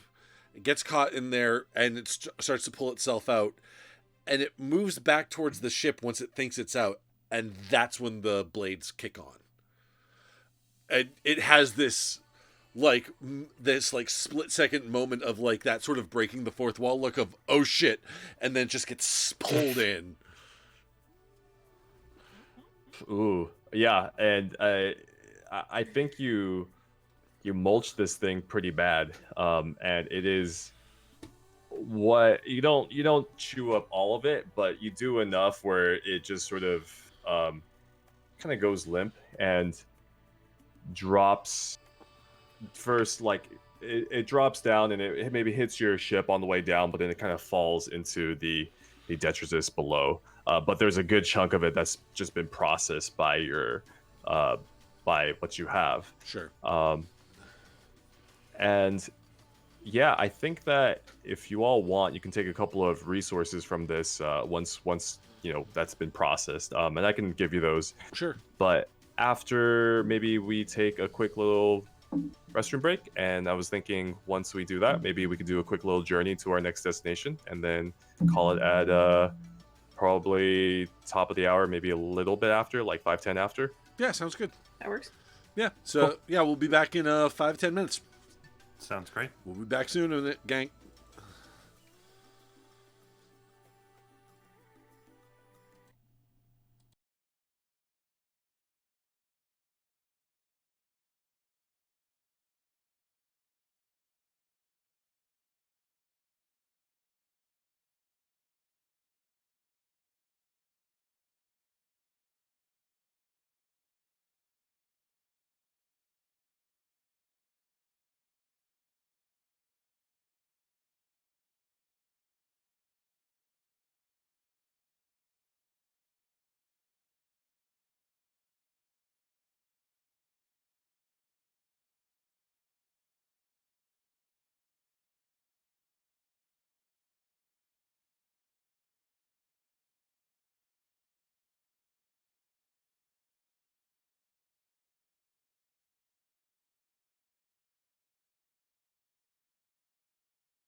Yeah, soup and sushi works. I had some leftover baked mac and cheese. Give me 1 second. I gotta get my water bottle. Put my homemade hot sauce on it. Perfect timing. Welcome back, regulars. Thanks for being here as our Firefly abandons our ship. Although it's funny that you should mention sushi, soup and sushi.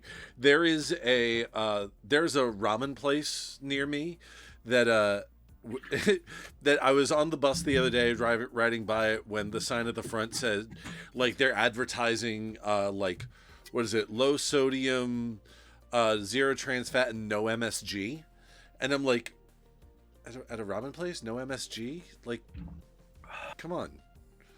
Like, That's not ramen anymore. like, It's white people ramen. yeah. Oh no, it is. It is. Yeah. I love white people ramen. I was There's gonna this say. place called Underbelly in San Diego. Best white people ramen. I was gonna say, like, White people ramen night. I was Ramen looking at make a mooncake ramen. recipes today, Organic people. well, and go ahead. one of the recipes I found for a mooncake, as I was like trying to find alternatives because I have a friend who's milk in her mooncake dough. One of the substitutions I found was like vanilla pudding mix, and I was like, I just read that and like my face just fell, my shoulders fell, and I was like, and I just like closed. I was like, nope, we're not messing with this. Well, and like normally I'd be like, oh yeah, okay, it's a white people ramen place. The problem is like this one particular spot is right down the street from another ramen place, which I have had like numerous people say like this is seriously some of the best ramen in the Northeast, or like I've had people say like this is the best ramen I've had since I got back from Japan, kind of thing. And it's, yeah, no, that we have some seriously good ramen places around here. Need to advertise extra MSG, extra. White People Ramen sounds Next like one the that's second no. or third song on a New Folk album track list. Yeah, I could see White People Ramen being like an AJJ song or something like that. It's just, It's a companion piece to White People Taco Night. yeah. Oh, I love white people taco nights. There's this place called Taco Treat, like a mile from where I live. Classic, like Americana, California taco stand Sure. from the 50s with the hard shell and everything. Oh, it's so good. And they have really good cheeseburgers too, like classic Cali cheeseburgers. You know, the same lineage as In-N-Out, and yeah, like it's great. Love it. So, okay, all right.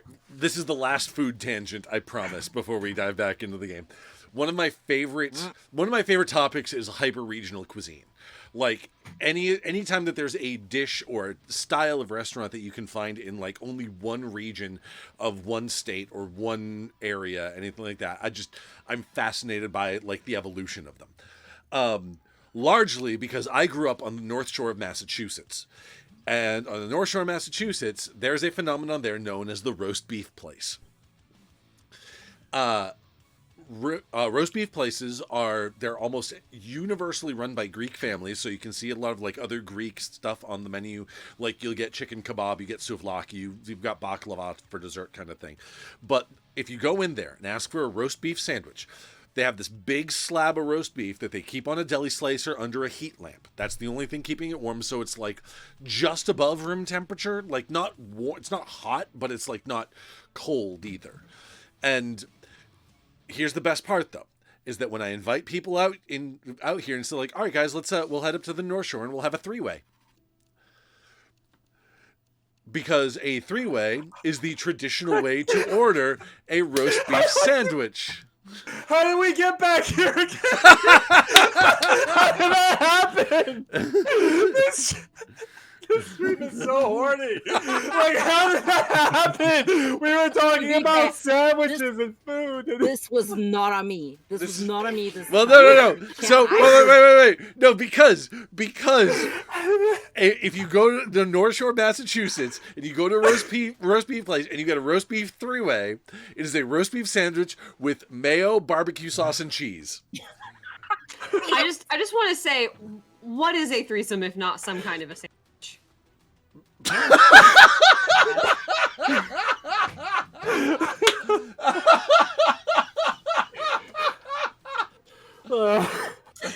I wrong? I love it What? here. I really do love it here. That is You that are is Texas. just Oh, that's wonderful. that's comment of the day. Comment of the day, I promise. just a sexy sandwich. Hey, It's just Ray, a how you The Wild How Sea, you ladies and feeling? gentlemen. Oh, I'm What so else are you sorry, gonna do on the Felix. Wild Sea? What have we done with your game? And so can I Grab tell yourself a sandwich. Can I tell you the funniest part about that though is that because I grew up on the North Shore, all like anytime I said like to order a three-way at this place, it's like, oh yeah, it's a roast beef sandwich. And like I also knew the other connotation of the term three-way, but like I never made the connection until I had invited a friend out of town. It's like, oh yeah, let's go to a roast beef place. Oh, what's at a roast beef place? What can you get there? Like, oh, most people get a three-way, and they're like, I'm sorry, they get a what? I'm like, I mean, it sounds like you're going to like a oh. Roman, like where they had all the positions like advertised on the. That's what it sounds like like to I me. said, It's just you're going to Rome. It's mostly Greek places, so I mean, I love Sandwich Will. I live for Sandwich Will content. All right, I guess Felix is enjoying some Wild Sea After Dark. I mean, this is It is always peak Wild Sea entertainment. People on Twitch is missing out. That was, come on. Yeah. Anyway, we have did we escape from this ravenous blood or no, not the blood orchid. Blood orchid something completely different. The blood. You It pulped did it. not escape from us. You mulched it. Yes, we mulched mulched it. We mulched Yeah. it, and we made our way. We got our gear and headed out. I guess, right? Oh Yeah. no, we Scylla go wanted to salvage the monster. Oh, yeah. Oh, of that's right. course. Yep. Mm-hmm. Of course. Yeah. Of course. Yeah, so yeah, Scylla's gonna slide down the front of the ship and onto it and salvage whatever it can. Oh, yeah. Give me Yeah, I those know. rolls, baby. Is there an assist option here? Like if I were to go down with them and help. Is there an assist? Can I- Is there an official assist roll in the game? Is there an assist roll? I do also want to get my hands into the mulch though. I'm very handy. You're very handsy. Is that what you said? I said I was very Very I was very handsy. handy. Oh. You okay there, B? You doing okay there? I mean, I was thinking about threesomes and sexy sandwiches, so you know. Yeah. How am I the Everything is non-horny one today? tainted. Oh, shush, Nothing Ray. is You safe. fit in perfectly fine here. Oh yeah, I know a lot about the taint in Dragon Age. Oh God. It's very The weird Wildsea. being the least horny one in a game. This is very confusing to me. Alright. Very wild. Uh, The orchid scar. Oh my Well- gosh. It's the wildest sea. The wildest sea. The indeed. wildest. all right. Well, I'm The going. rowdy sea. Well, I'm gonna get this mushroom right up in those paddles. All right. That's so it. that Good is- night, everybody.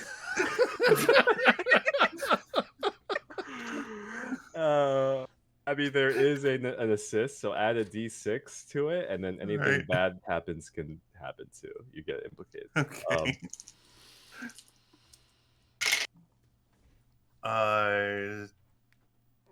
1, 2, 3. 1, 2, 3. Oh my goodness. Ruined during collection. So I'll let you choose what was ruined. We do have a cool pick list here. Kind of fun. Or a list anyway. Okay, so you can grab a pseudo tooth, a sac bile, or a tendril, or a pollen bell. So those are the bits of this creature. It's this stream. I have to grab the sack. Sac bile. Okay, so why is it ruined? Why is the sac bile ruined?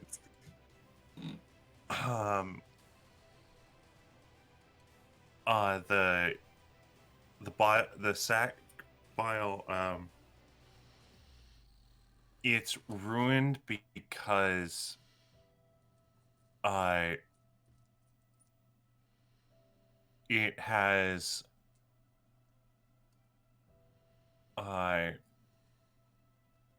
it has pollen in it, and the bile and the pollen don't mix. They have an adverse reaction to each other. Okay. So okay. So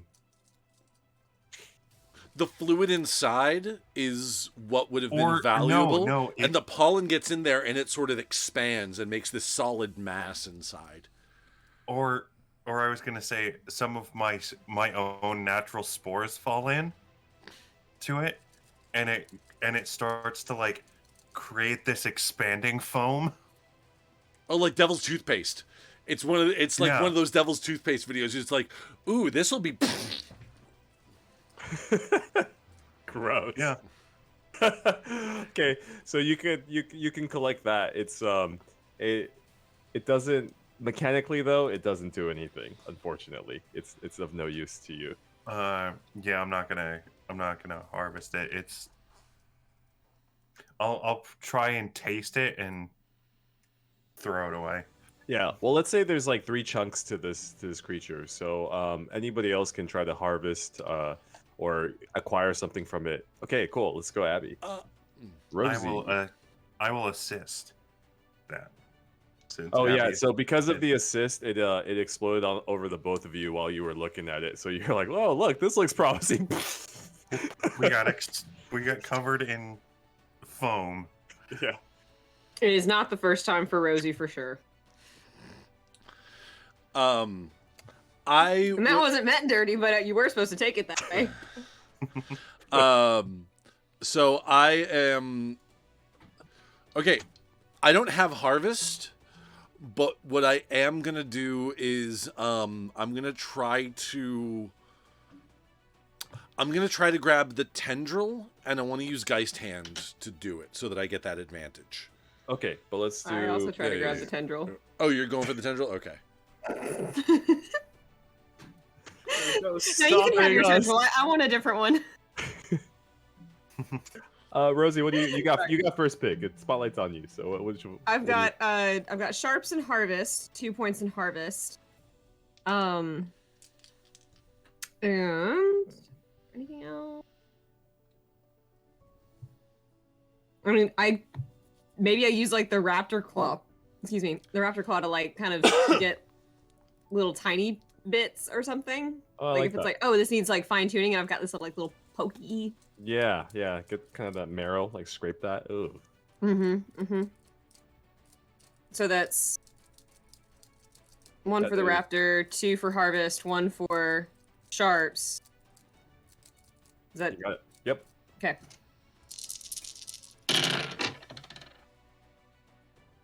I have a 6 and no doubles.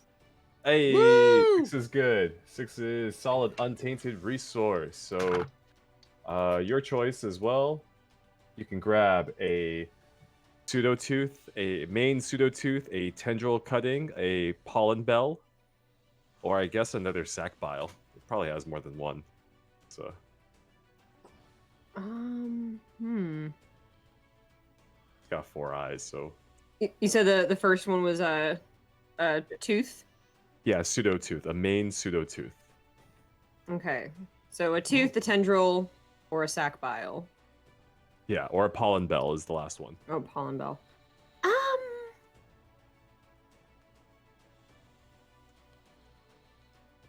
Between the bile and the pollen, because I do think the pollen would be kind of funny if I made an alchemical grenade to throw at people and then give them allergies. I think the pollen, I think the pollen would be best for the alchemist. Okay. So then I'll do the pollen bell. Cool. So just write that down on your resource. And I'm gonna give Is that under you. specimen? Yeah. it And is. I used up the Drake tongue root. Yeah, before, and right? I'm gonna give you 2 of them, so you can do like 2x or something. Just mark it. So 2 pollens. Yeah, 2 pollen Okay. bell. I'll cut paste it into chat. Cool. Terajo? Yeah, I'm gonna try to. I don't have harvest, but I'm gonna try to grab something if I can with my Geist hand.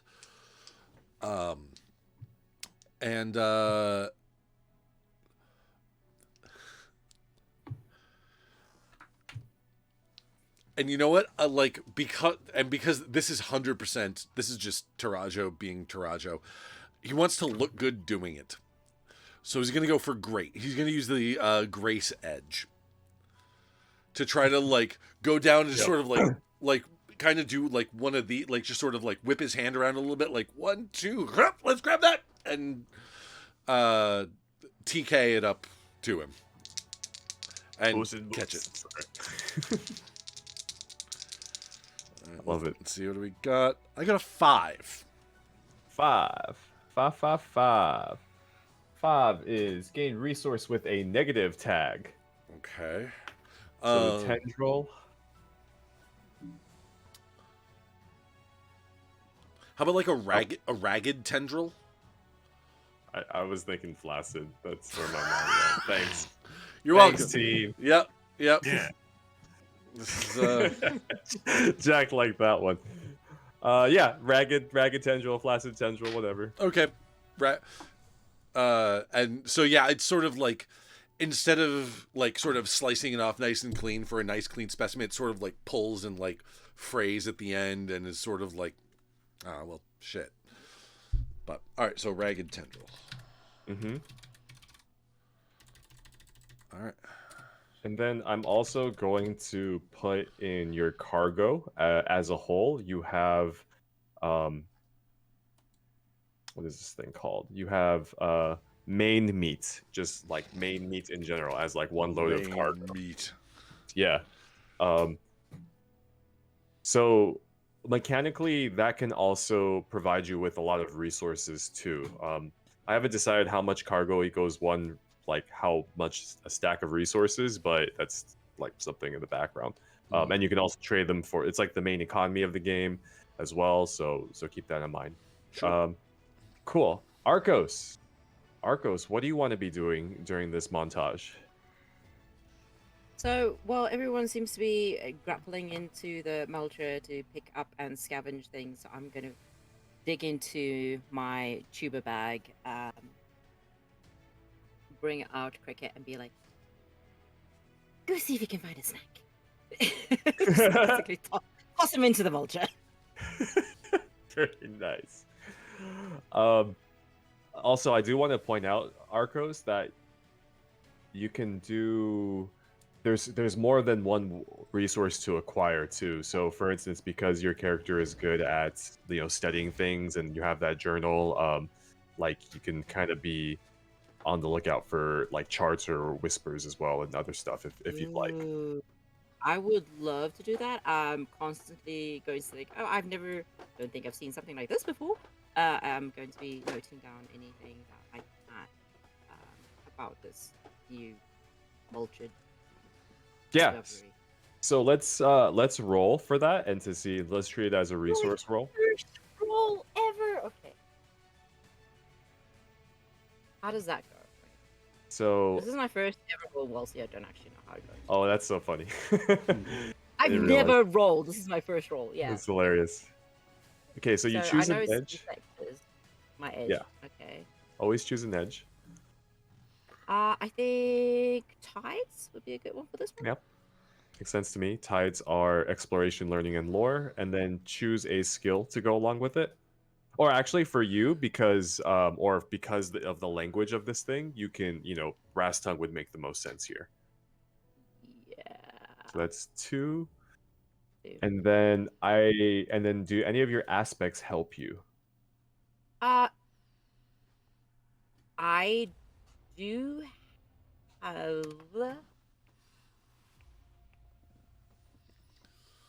Well, I'm tossing.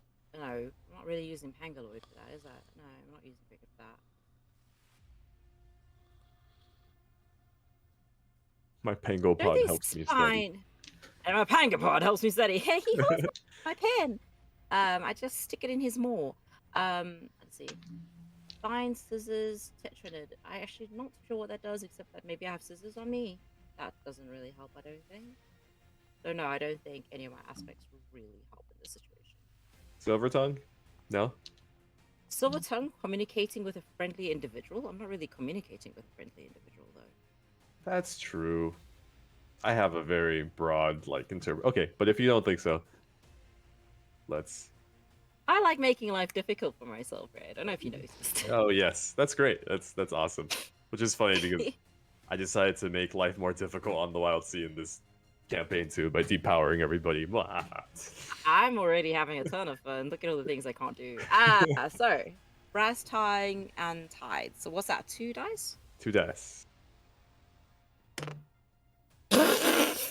What'd you Okay. Double ones. That's my first roll. This is gonna be great. This campaign is gonna. Well, it's Brilliant. I'm gonna say that this is an explicitly negative whisper that you get. That if you say it, will be bad, basically, unequivocally bad if you use it. So, as you're studying this book, what you can make out of it is information, something about rifts and how the rifts are something tied to or root quakes, right? Lots of notes about like the seismology of the place, like recordings of that information, drawings of a hole, like maybe a symbol that is like a little bit, it just sort of spirals into your mind a little bit, and this obsession seemed to have overcome whoever was writing it, and part of it is maybe you have like a bit of that obsession, or you hear that obsession. So what that obsession is, that's what I want your whisper to be, or that's what I want you to name it. So have I discovered the Wildsea equivalent of the black hole? Maybe. Yes, everything is meaningless because everything will eventually be sucked up into a dark hole, and everything you do now amounts for nothing. Existential crisis, yay! Existential crisis? Is that Rift-Size knowledge endless hole? Yeah. How do you feel about having an existential crisis? That's the whisper. Brilliant, love it. Give that to me. Awesome. Existential. And tag it, like put it in brackets like negative, just so we remember. Let's well, we're adding an existential crisis into our solar punk game.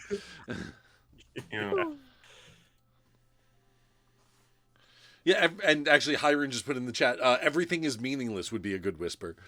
That's a good one, too. That's a good one. Yeah, whatever you want, really. But that's the prompt.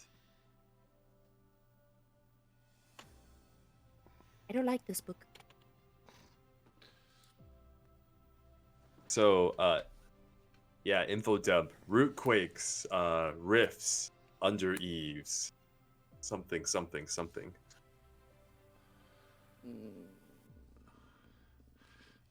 I've learned something new, but I don't like it.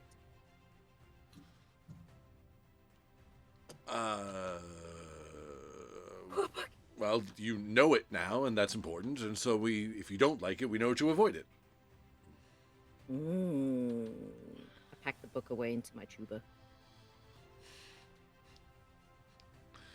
Like it.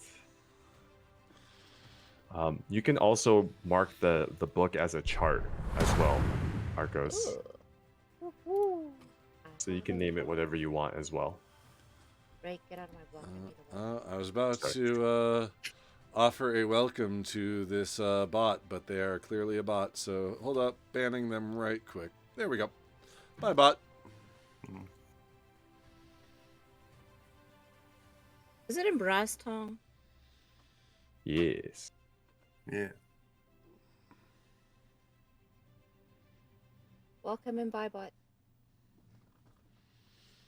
Don't get me wrong, I would like more followers, but I don't have to pay for them.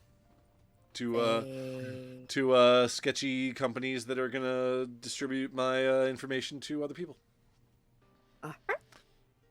Yeah, no thanks. Okay, thanks. Bye. Yeah, okay, thanks, bye. I don't know what this means that my very first roll in Wildsea is a double ones, but yeah. It means the Under Eaves calls. Oh. Do we still add a twist? Ooh. Was yeah. it doubles? Yeah, it means the rules for that specifically are acquisition, gain resource not yeah, it's gain a resource with a unique positive tag. So I guess that means resource not found, ruined during collection, gain resource with unique / positive tag. Gain resource with unique. Does that mean you get 2 resources? Gain resource. It was a 1, but then it was a twist. Okay. I think I might have found something. Okay. Yeah, you know what? I will say, Arcos, since you got the book, that kind of fulfills it as well, because you got the book and you got that, and the book is going to be like you can keep looking at it basically, and same thing with a lot of these charts. Unless you want to sacrifice it for other mechanics, which we'll talk about later. Okay, so that was what was called a montage, like, and it's just sort of like a different mode of play, or like kind of zooming out a little bit. So I want a time check first of all with everybody. How's everyone feeling on time and energy? Doing all right. Yeah, I got to do full time for a bit, plus my ass is not that in pain, so it's all good. Okay. I can probably pull through another half hour. Yeah, I could do another half hour. Yeah, me too. Okay, cool. So let's aim to do like one journey, which like kind of gets us to travel, and then we can kind of see what that happens, and we'll make it like short, or like one scene basically. I do like the travel mechanics, like that whole like using some of the charts and stuff like that you have as part of your resources to figure out what you see on your way to the other thing, and if you want to pursue it. Yeah, totally. So assume all of that just happened in terms of the harvesting, like in between while we were traveling. Mm-hmm. And while we're traveling, we're going to just do like a 1-track quick destination. And the way to do this is we choose roles. So the roles are at the helm, whoever is determining how fast we are going. On watch, which is the person who rolls. And then there's some other things, but for now we're just going to focus on those. Okay. So who is determining our speed? Who is at the helm, basically? I don't mind being. I said I don't mind being on the helm, just mainly because I like the idea of my 4-armed creature at the helm doing stuff. Yeah, that is kind of cool. Like the squid in Treasure Planet. Yeah. Yeah. Yes, exactly. Oh, I love that movie. We were talking about that movie. 4100. Oh. So you have 2 choices, Arcos, or 3. Yes. You want to cut a path, which means go at a decent speed, not too fast. Forge ahead, which means to really book it, but you will probably run into whatever it is that you run into, like head on. Drop anchor or drop anchor, basically, and just like chill out for a little bit. As a party, was there a place that we were supposed to go? Yeah. So you are supposed to. So the way it's gonna work on the meta level is we're gonna get to the first city, and then once we get to the first city, we'll be like, all right, you can go wherever you want to go from there. But let's just say we got that city in mind, and I'll plop a map on like session 2 and be like, go wherever you want, do whatever you want. Sure. Gotcha. In that case, I think we're just going to steady ahead. Cool. So who is on watch? I could go and watch. Cool. Okay, so roll me a d6, Rosie. 5. 5. Order. Yeah. So, as we kind of zoom out of the Gallus laugh, I kind of imagine like, we can kind of montage as it's like crawling across the waves. But we pick it up with a huge, well, relative to your, no, it's like I'm trying to determine how big I want to make this thing. Let's say the size of, it's about 3 or 4 times the size of the Gallows laugh. And it's a giant yellow and orange and black beetle that is just sort of like on the waves, just kind of above near Thrash, and just kind of not, well, it's not moving, and it has these like kind of spots on it, these spots that make it look really ill. And I'm gonna throw it to the party. What other signs are that this kind of beetle is ill or not well, and it's kind of sitting in the waves? It's oozing. It's snoozing? Oozing.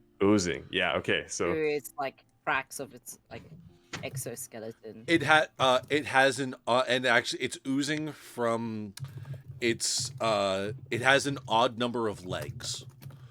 Like it lost one of its legs somewhere, and it's sort of oozing from that from where that leg was. love it.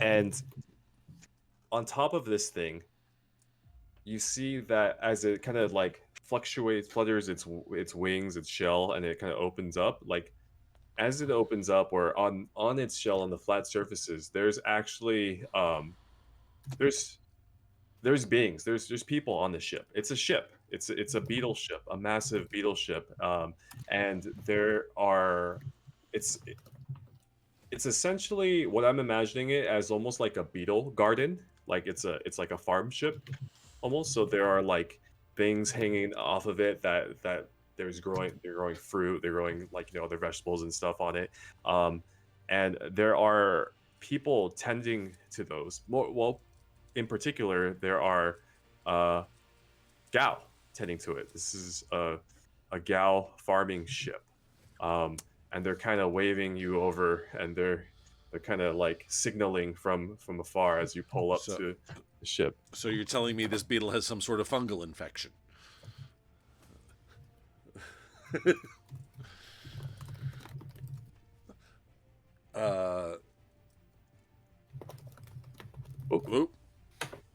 did we lose? We lost Jack. All right. And now we're all funky. Yeah, we are all funky now. I'm sure he'll be back momentarily. Just follow the dulcet tones of our voice. So, Rosy, you were the one keeping watch. Do you want to let us know this, or suggest we change course? What's the plan? I mean, I would like let y'all know. I don't know if Rosy would like. I don't think Rosy would suggest to do anything, but would point it out. Okay.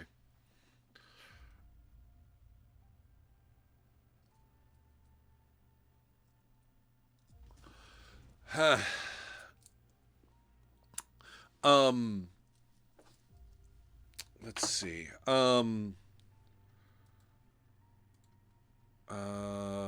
Because Yes. Does anyone speak signaling? Nummy. I speak Gao. Oh, he almost came back. Dag. This is the result of the mulcher. Yeah. An entirely just. Is there a way? Because I have a smattering of Old Hand. Is there a way to sort of use Old Hand to communicate across the gulf between us and this beetle ship? Oh, now I'm the Firefly. I think so. I think. And I'm Psilo. What did I miss? I'm Terajo You're- now. Yeah. Our There we go. We're back in Everything's Hey. fixed now. I Yay! am so sorry. I have no idea what happened. Discord was like, "What? No, go away." So so the beetle ship seems to be flagging us down, is what you missed. Trying to be like, hey, over here, we need help, kind of thing. And Rosy, oh my gosh, I forgot my character's name. Rosy will point out like, oh, they're flagging us down, but like Rosy's not going to be the one to say like, oh, we should. So Okay.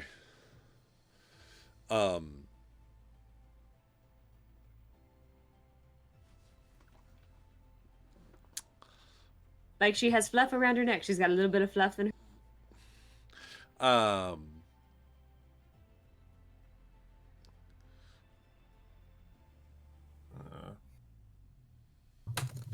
Who's at the helm?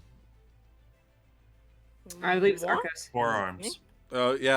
So Arcos is at the helm. Like Forearms. it's like, you're at the helm. You're at the helm, Arcos. What do you think we're doing? Go help him out, or continue on? Yes, let's go to that. What was my accent? I've lost it. Yes, I feel like yes, we should go and see what the All right, leading leadership seems to want from us. Yes, To- yes, maybe we could to the help to the beetle ship. to the battleship. Set a course. All right. So do you go like? How do you approach it? Basically, like where are we parking our ship? So I'm going to roll up my imaginary sleeves and try Gonna roll up sort your of like Titan. park right. It doesn't actually move. It's just a cultural thing. Gonna park up right next to the The big beetle. Yeah, I was trying to think like what was it called? Starboard, or is it the side of the ship? What are they easy called? way. Easy way to remember. Starboard is right. Port is left, I believe. The good way to remember this is starboard sounds like stubborn, and stubborn people are always right. Okay, let's roll up Or starboard. my preferred is port and left are both spelled with 4 letters. Yeah. That works too. Pass the port I'm to not the rolling up my left-hand side. chitin.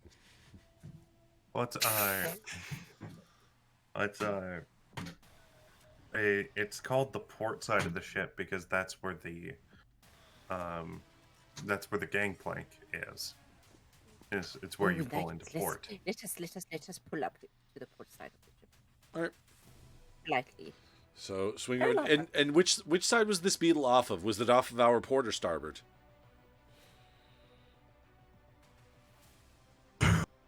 You lost me. Like literally, as soon as you finished that sentence, I was like, oh, Just 404. Right or left, right or left. yeah, just Blue It's fine, screen. the game designer can't remember Yeah. what's port and Beautiful. starboard. literally. Oh, it's Port. Should we say port? Pull up to the port side. Port side Port side. of the ship. Okay. Yep. Okay. Port side of the ship. Then doesn't mast. Love it. So yeah, so it's off of our port side, and so we'll sort of like swing around the ship, and so we can sort of gangplank to gangplank this thing. Yeah, you see a short little tubby gal kind of like waddle like towards you, like and kind of holding the flag and like following you and like. We here to gangplank you. And I am gonna try to seems does not have a mouth. I'm gonna try to communicate to it in Old Hand, speak to it in Old Hand, with the smattering of it that I know, and I actually speak Gowdom. Wow. okay, well then, then spore at it, I guess. Yeah. So I guess one of them. Pour at it, I guess. Well, the one. it would be an olfactory language, wouldn't it? You just kind of like Please release. at it and just when's the Please oh release yes, I get it. your scent at it. I'm fluent in flatulent Jim. 2 years of it in high school. There can be sounds. Maybe it's a combination of both, and it's There you go. it's Yeah. hard. It's hard for people to integrate it, especially non-native speakers. Right. Yeah. Oh my god. Just a series of weirdly shaped puff clouds along with Yeah. Excuse Yeah. me, stewardess. I speak farts. So the one with the flag kind of waddles, and then you see like a whole grip of them, like the 15 or 20 or so that tend to this ship, and they all sort of line up, and they all kind of like and the one in the head says in Godim, so this makes sense to Psilo, but everybody else just hears farts, I guess. Welcome, welcome, they say as a whole. Wait, are they saying this in low sour or? No, they're saying no, this in Gowden. Godim. Gowden. Yeah, Godim.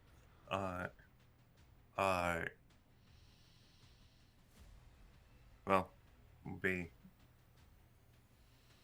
you called? Yes, our ship, the Beetle, is in trouble. It's a little sick, and we were wondering if you had any medicine for ship.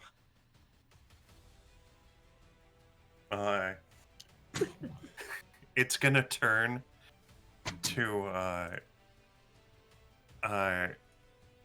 to Rosy and just say, "Our ship is sick." Yes, it does seem rather dope. I love it. It's like a bunch of farts and shit.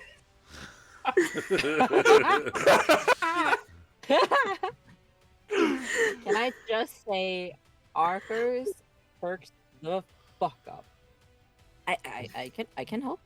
I can fix sick. I think. Yes. Feet like ill. I have coffee. Coffee fixes everything.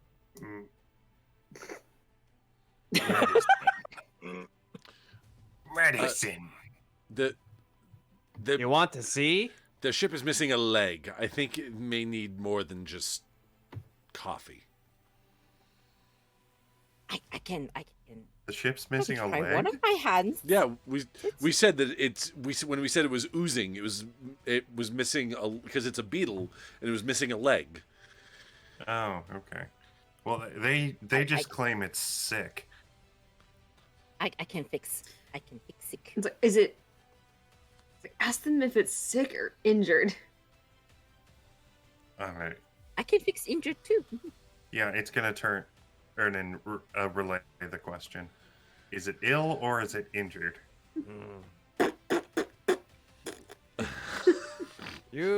Why don't you just come and see?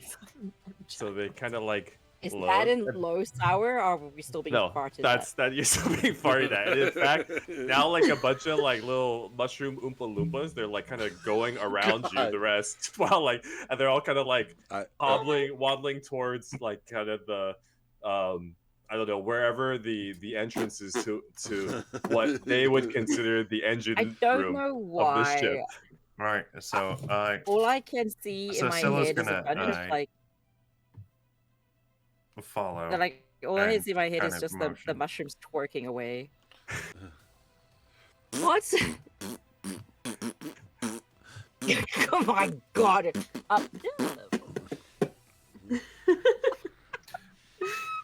Oh, it's like that one episode of SpongeBob. I can't understand your accent.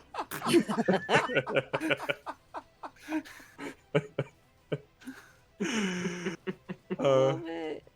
I love it so much. Psilo, you have the spotlight. What were you saying? I'm going to follow. I'm gonna follow and Yeah. just hope they come with me. Do you come? I'll follow Solo.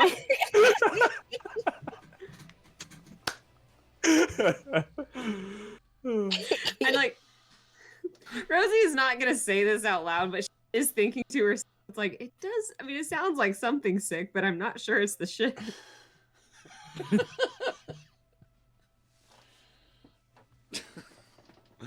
Amazing. Oh my god. Yeah, I will follow along as well.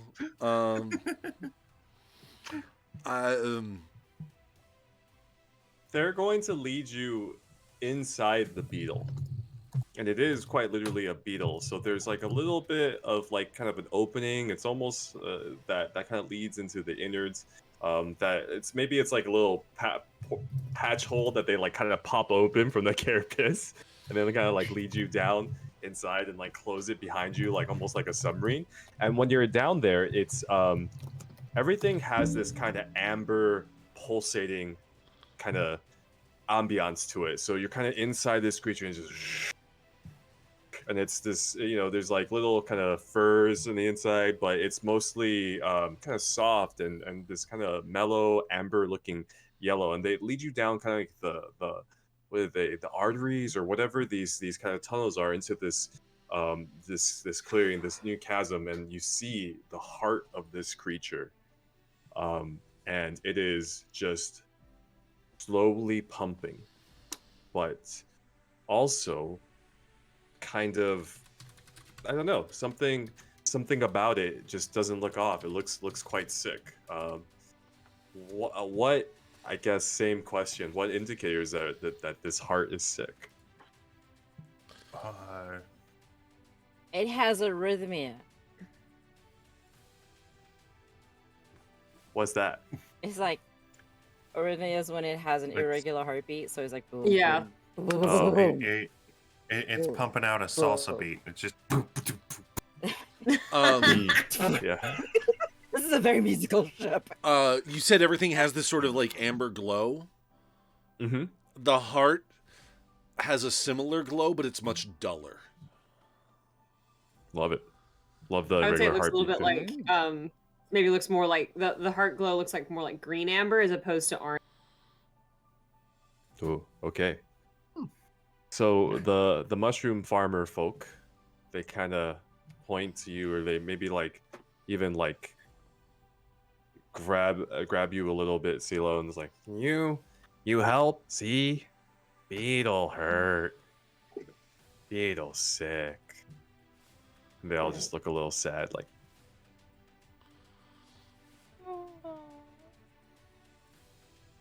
I've never seen someone so sad after a good fart, but okay. Can I try see if I can? Wasn't there a race in Mass Effect that part of their communication was olfactory and like I want to I thought there was. Anyway, continue. No, I'm not sure, but I know like Tally had to have a containment chamber and could like have the environment inside of that chamber suit altered for certain things, but Okay. I don't remember Anyway. anyone having olfactory communication. Okay. Either way. So yes, beetle sick. Beetle sick. That's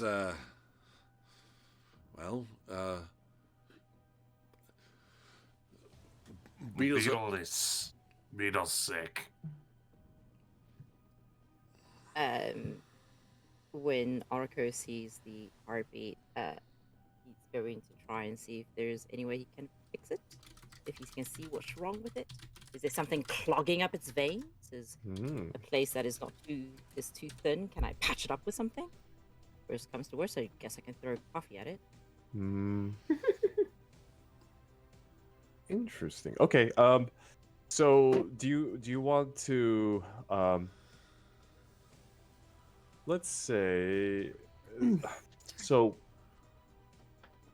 do you want me to just like say if there's something that you can, or do you want to roll to discover like what it is that you can fix?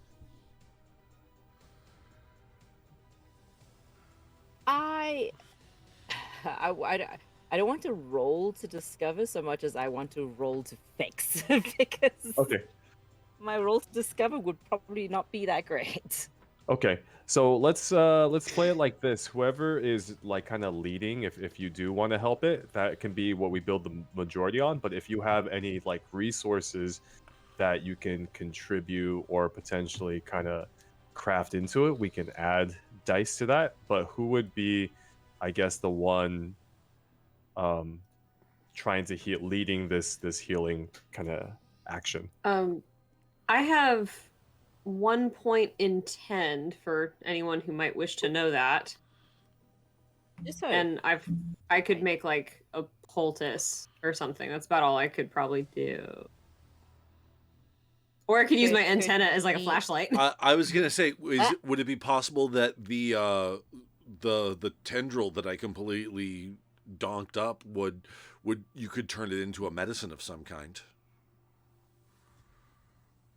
Okay, so how about this? We'll map it out mechanically. So right now, y'all, whatever you do, if you succeed, you definitely can heal it or help it, but you maybe won't fix the entire problem because you don't have enough impact to do it. Right. So whatever you add on it, you can like increase the impact, increase like the total dice pool. Let's sort of like discuss all these factors. So yeah, maybe the tendril could help with like make it a little bit more potent. Terajo? Oh, maybe the pollen could be used as sort of a soup. Healing pollen Well, in soup. that case, could we add caffeine to the mix in case the heart is just not beating fast enough? Like caffeine would definitely help in that situation. I have said numerous times over the course of my workday that I just need someone to load coffee into a tranquilizer gun and shoot me with it. So Right? The Wildsea is actually a game about being Oh, you pharmacists. specified a trank gun. A part of me, like I can craft my own natural resource that I don't think would help. Guys, I can pee into this cup. Does that help? No, it's. You're stung by a jellyfish. It does. I have an aspect. No, it's a feature.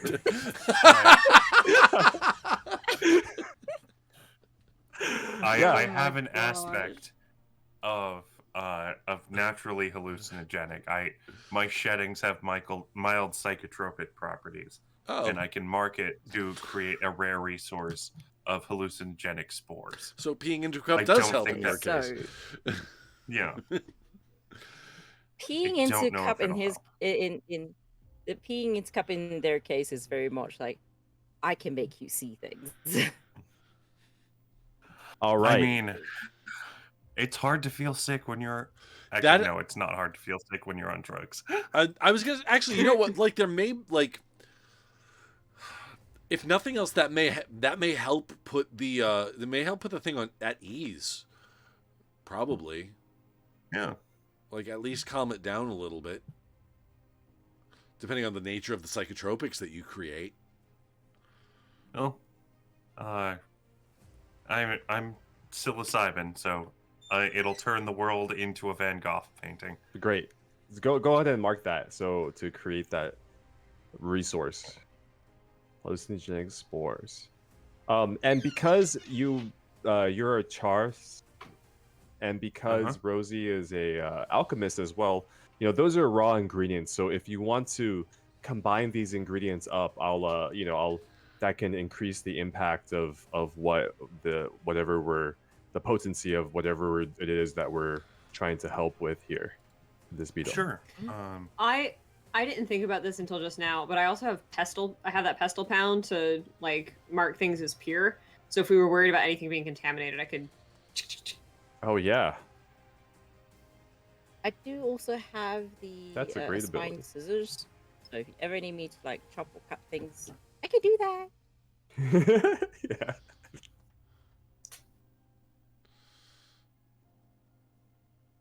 Yeah, I'm fairly useless in this situation. You can stand there and look pretty. That always helps. Distract the ship while we cut it into pieces and give it a caffeine shot. Let my venge coat blow in the breeze, and try not to think too hard about where that breeze is coming from. Oh, God. All right. Yeah, sure. Your ingredients are tendril, a naturally hallucinogenic spore, coffee. Strong coffee. Yeah, strong coffee. We don't know what's gonna happen, but it's gonna happen fast. Let's try it. So roll that craft roll for me. Do you want to throw in the pestle pound as like a help? The cook? Pestle pound? Yeah, why not? Sure. So that's gonna be sharps, cook, and then the ingredients. No, because we're trying to increase the impact. We don't get an extra dice. We just increase the effect. Oh, okay. So. But I think you should get one because I'm helping, right? Yeah, with the Yes. the organ So pestle. that'll be 3 roll. Yeah. For edge, skill, and assist. Yep. All right. That is 2 5s. 2 5s. All right. Has an additional small unexpected benefit is the twist, and so we can either make it very powerful with downsides, or moderately powered with no downsides. And it also Let's has do no downsides. Okay. Let's I do was no gonna go the other- downsides. But yeah, cool. So Let's do no downsides because it's like the end of the session. Yeah. Okay, so no downsides, and it has an additional small unexpected benefit. So what is let's name it first. Whatever it is you cooked up, let's name it. Ooh. The wake up shot. Honestly, like I'm gonna steal the name of my hot sauce because it's going to do the same thing. It's called Rev Juice. Rev Juice. It's going Okay. to put a rev in this engine. Excuse me. I love it. All right, That's and amazing. let's make one more dice roll to see how this Rev Juice how well it actually works. So I want us to add up our tens, like however many tens we have as a group, to call it like a Tens? group. TEND, the skill tend. Oh, 10. Oh, Oh. Ooh. I'm so used to I playing. got one. We're not rolling. We're rolling d6s. We don't have 10s. Honestly, I'm so used to playing White Wolf games that I'm like, wait, what 10s? How many 10s can we possibly get here? 0 10. 0 One. 10. 1. 110 with me. So that's 2. That's Two all right. Somebody roll me 3d6. Jack, do you want to do that? Not me. I got My it. dice hate me. Are you I'll- sure? I got it. I'm already on it. Oh, you got it? Okay. Go for it. Double 5s. I don't want. Double 5. Nice. Yeah. What a twist. So, what is it called? Rev Juice? We'll call it Rev Soup. Rev Soup. Rev Okay. Soup. So Love tell me how you feed this thing to it. We're gonna go to the mouth. Okay, buckle up. So, I think as you feed it, it's instantaneous. You see the beetle's eyes dilate, and it just kind of comes to life, and it and everything. Yeah, it's moving now, and it tosses everybody like kind of like everyone has to hang on to something as it just starts booking it across the wild green sea, and that is what we're going to end on for today's session. Just We're like no, we've walking abandoned across the our wild ship. green sea on someone else's ship. Yeah. everybody, hold on tight. We have a bug. How dare you? It's not a bug. It's a feature. It's awesome. Nice shalamala. All right. Well, thank you so much, Ray, for running that for us this evening. Yeah. Thank you, everybody in chat, for being here. I'll run through some outros for everybody. Start with Shortbeard. Hello everyone, I am shortbeardthebard. Once again, you can find me on TikTok. You can also find me here on Baker Street 3 times a week on Mondays for Twin Cities by Night, which will be starting up in just over a week. Did Dice drop a date for us on that? Oh, he said February. Okay, well, yeah, February is just over a week. We don't know when in February, but it'll be soon. Yeah. And I think everybody's done with character creation. I'm not, but yeah. Anyway, continue. I'm also here Wednesdays for Superhero High, our Masks of New Generation series. It's super fun. We've been fighting a lot of giant rats in that one too. Abby, what about you? I'm Abby. I'm wittyxwitch. You can find me being a big fan of Dragon Age by playing on TikTok, and I'll be running a Dragon Age system game on Saturday on the Worlds Guild. So, all right, miesterhypester. I'm miesterhypester, Jack and/or JJ. I mostly exist on Twitch and TikTok. And yeah, you can always find me there or here on Tuesdays and Thursdays. All right, and Ray. Sometimes art. Hey everyone, my name is Ray. I am a designer of games as well as a writer and a publisher. So Wildsea is a work that I publish. You can find it at www.myth.works. Thank you, Felix, the creator of the Wildsea, for creating the Wildsea, as well as tuning in for today's stream. And thank you, players, for playing. That was so much fun. I had a blast, everybody. Thanks for running. And I am radiofreewill. Thanks for being here, everybody. Appreciate everybody hanging out. We are actually going to throw it over to... Are they still playing? They are still playing. Peculiar Little Rabbit is playing some Deadlands right now with a bunch of other VTubers. All of their rigs seem to be decked out in Deadlands accoutrements. If you're not familiar, Deadlands is a Weird West TTRPG set in sort of an alternate history world where... alternate history Wild West, where there's magic and ghosts and mad science, and yeah, right there, that. But we're gonna throw it over to them. Go show them some love. Tell them we sent you. Hang out for 10 minutes. Refresh your browser.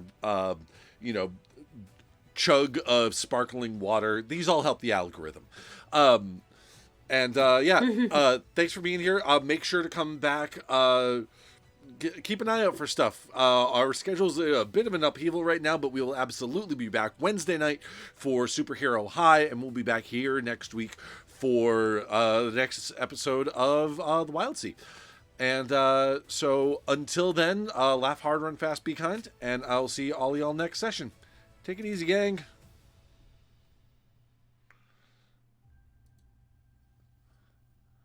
The raid has been created. Raiders are going over. And we raid now.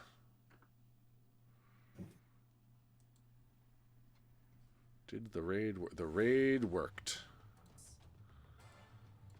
Good. That would also be helpful.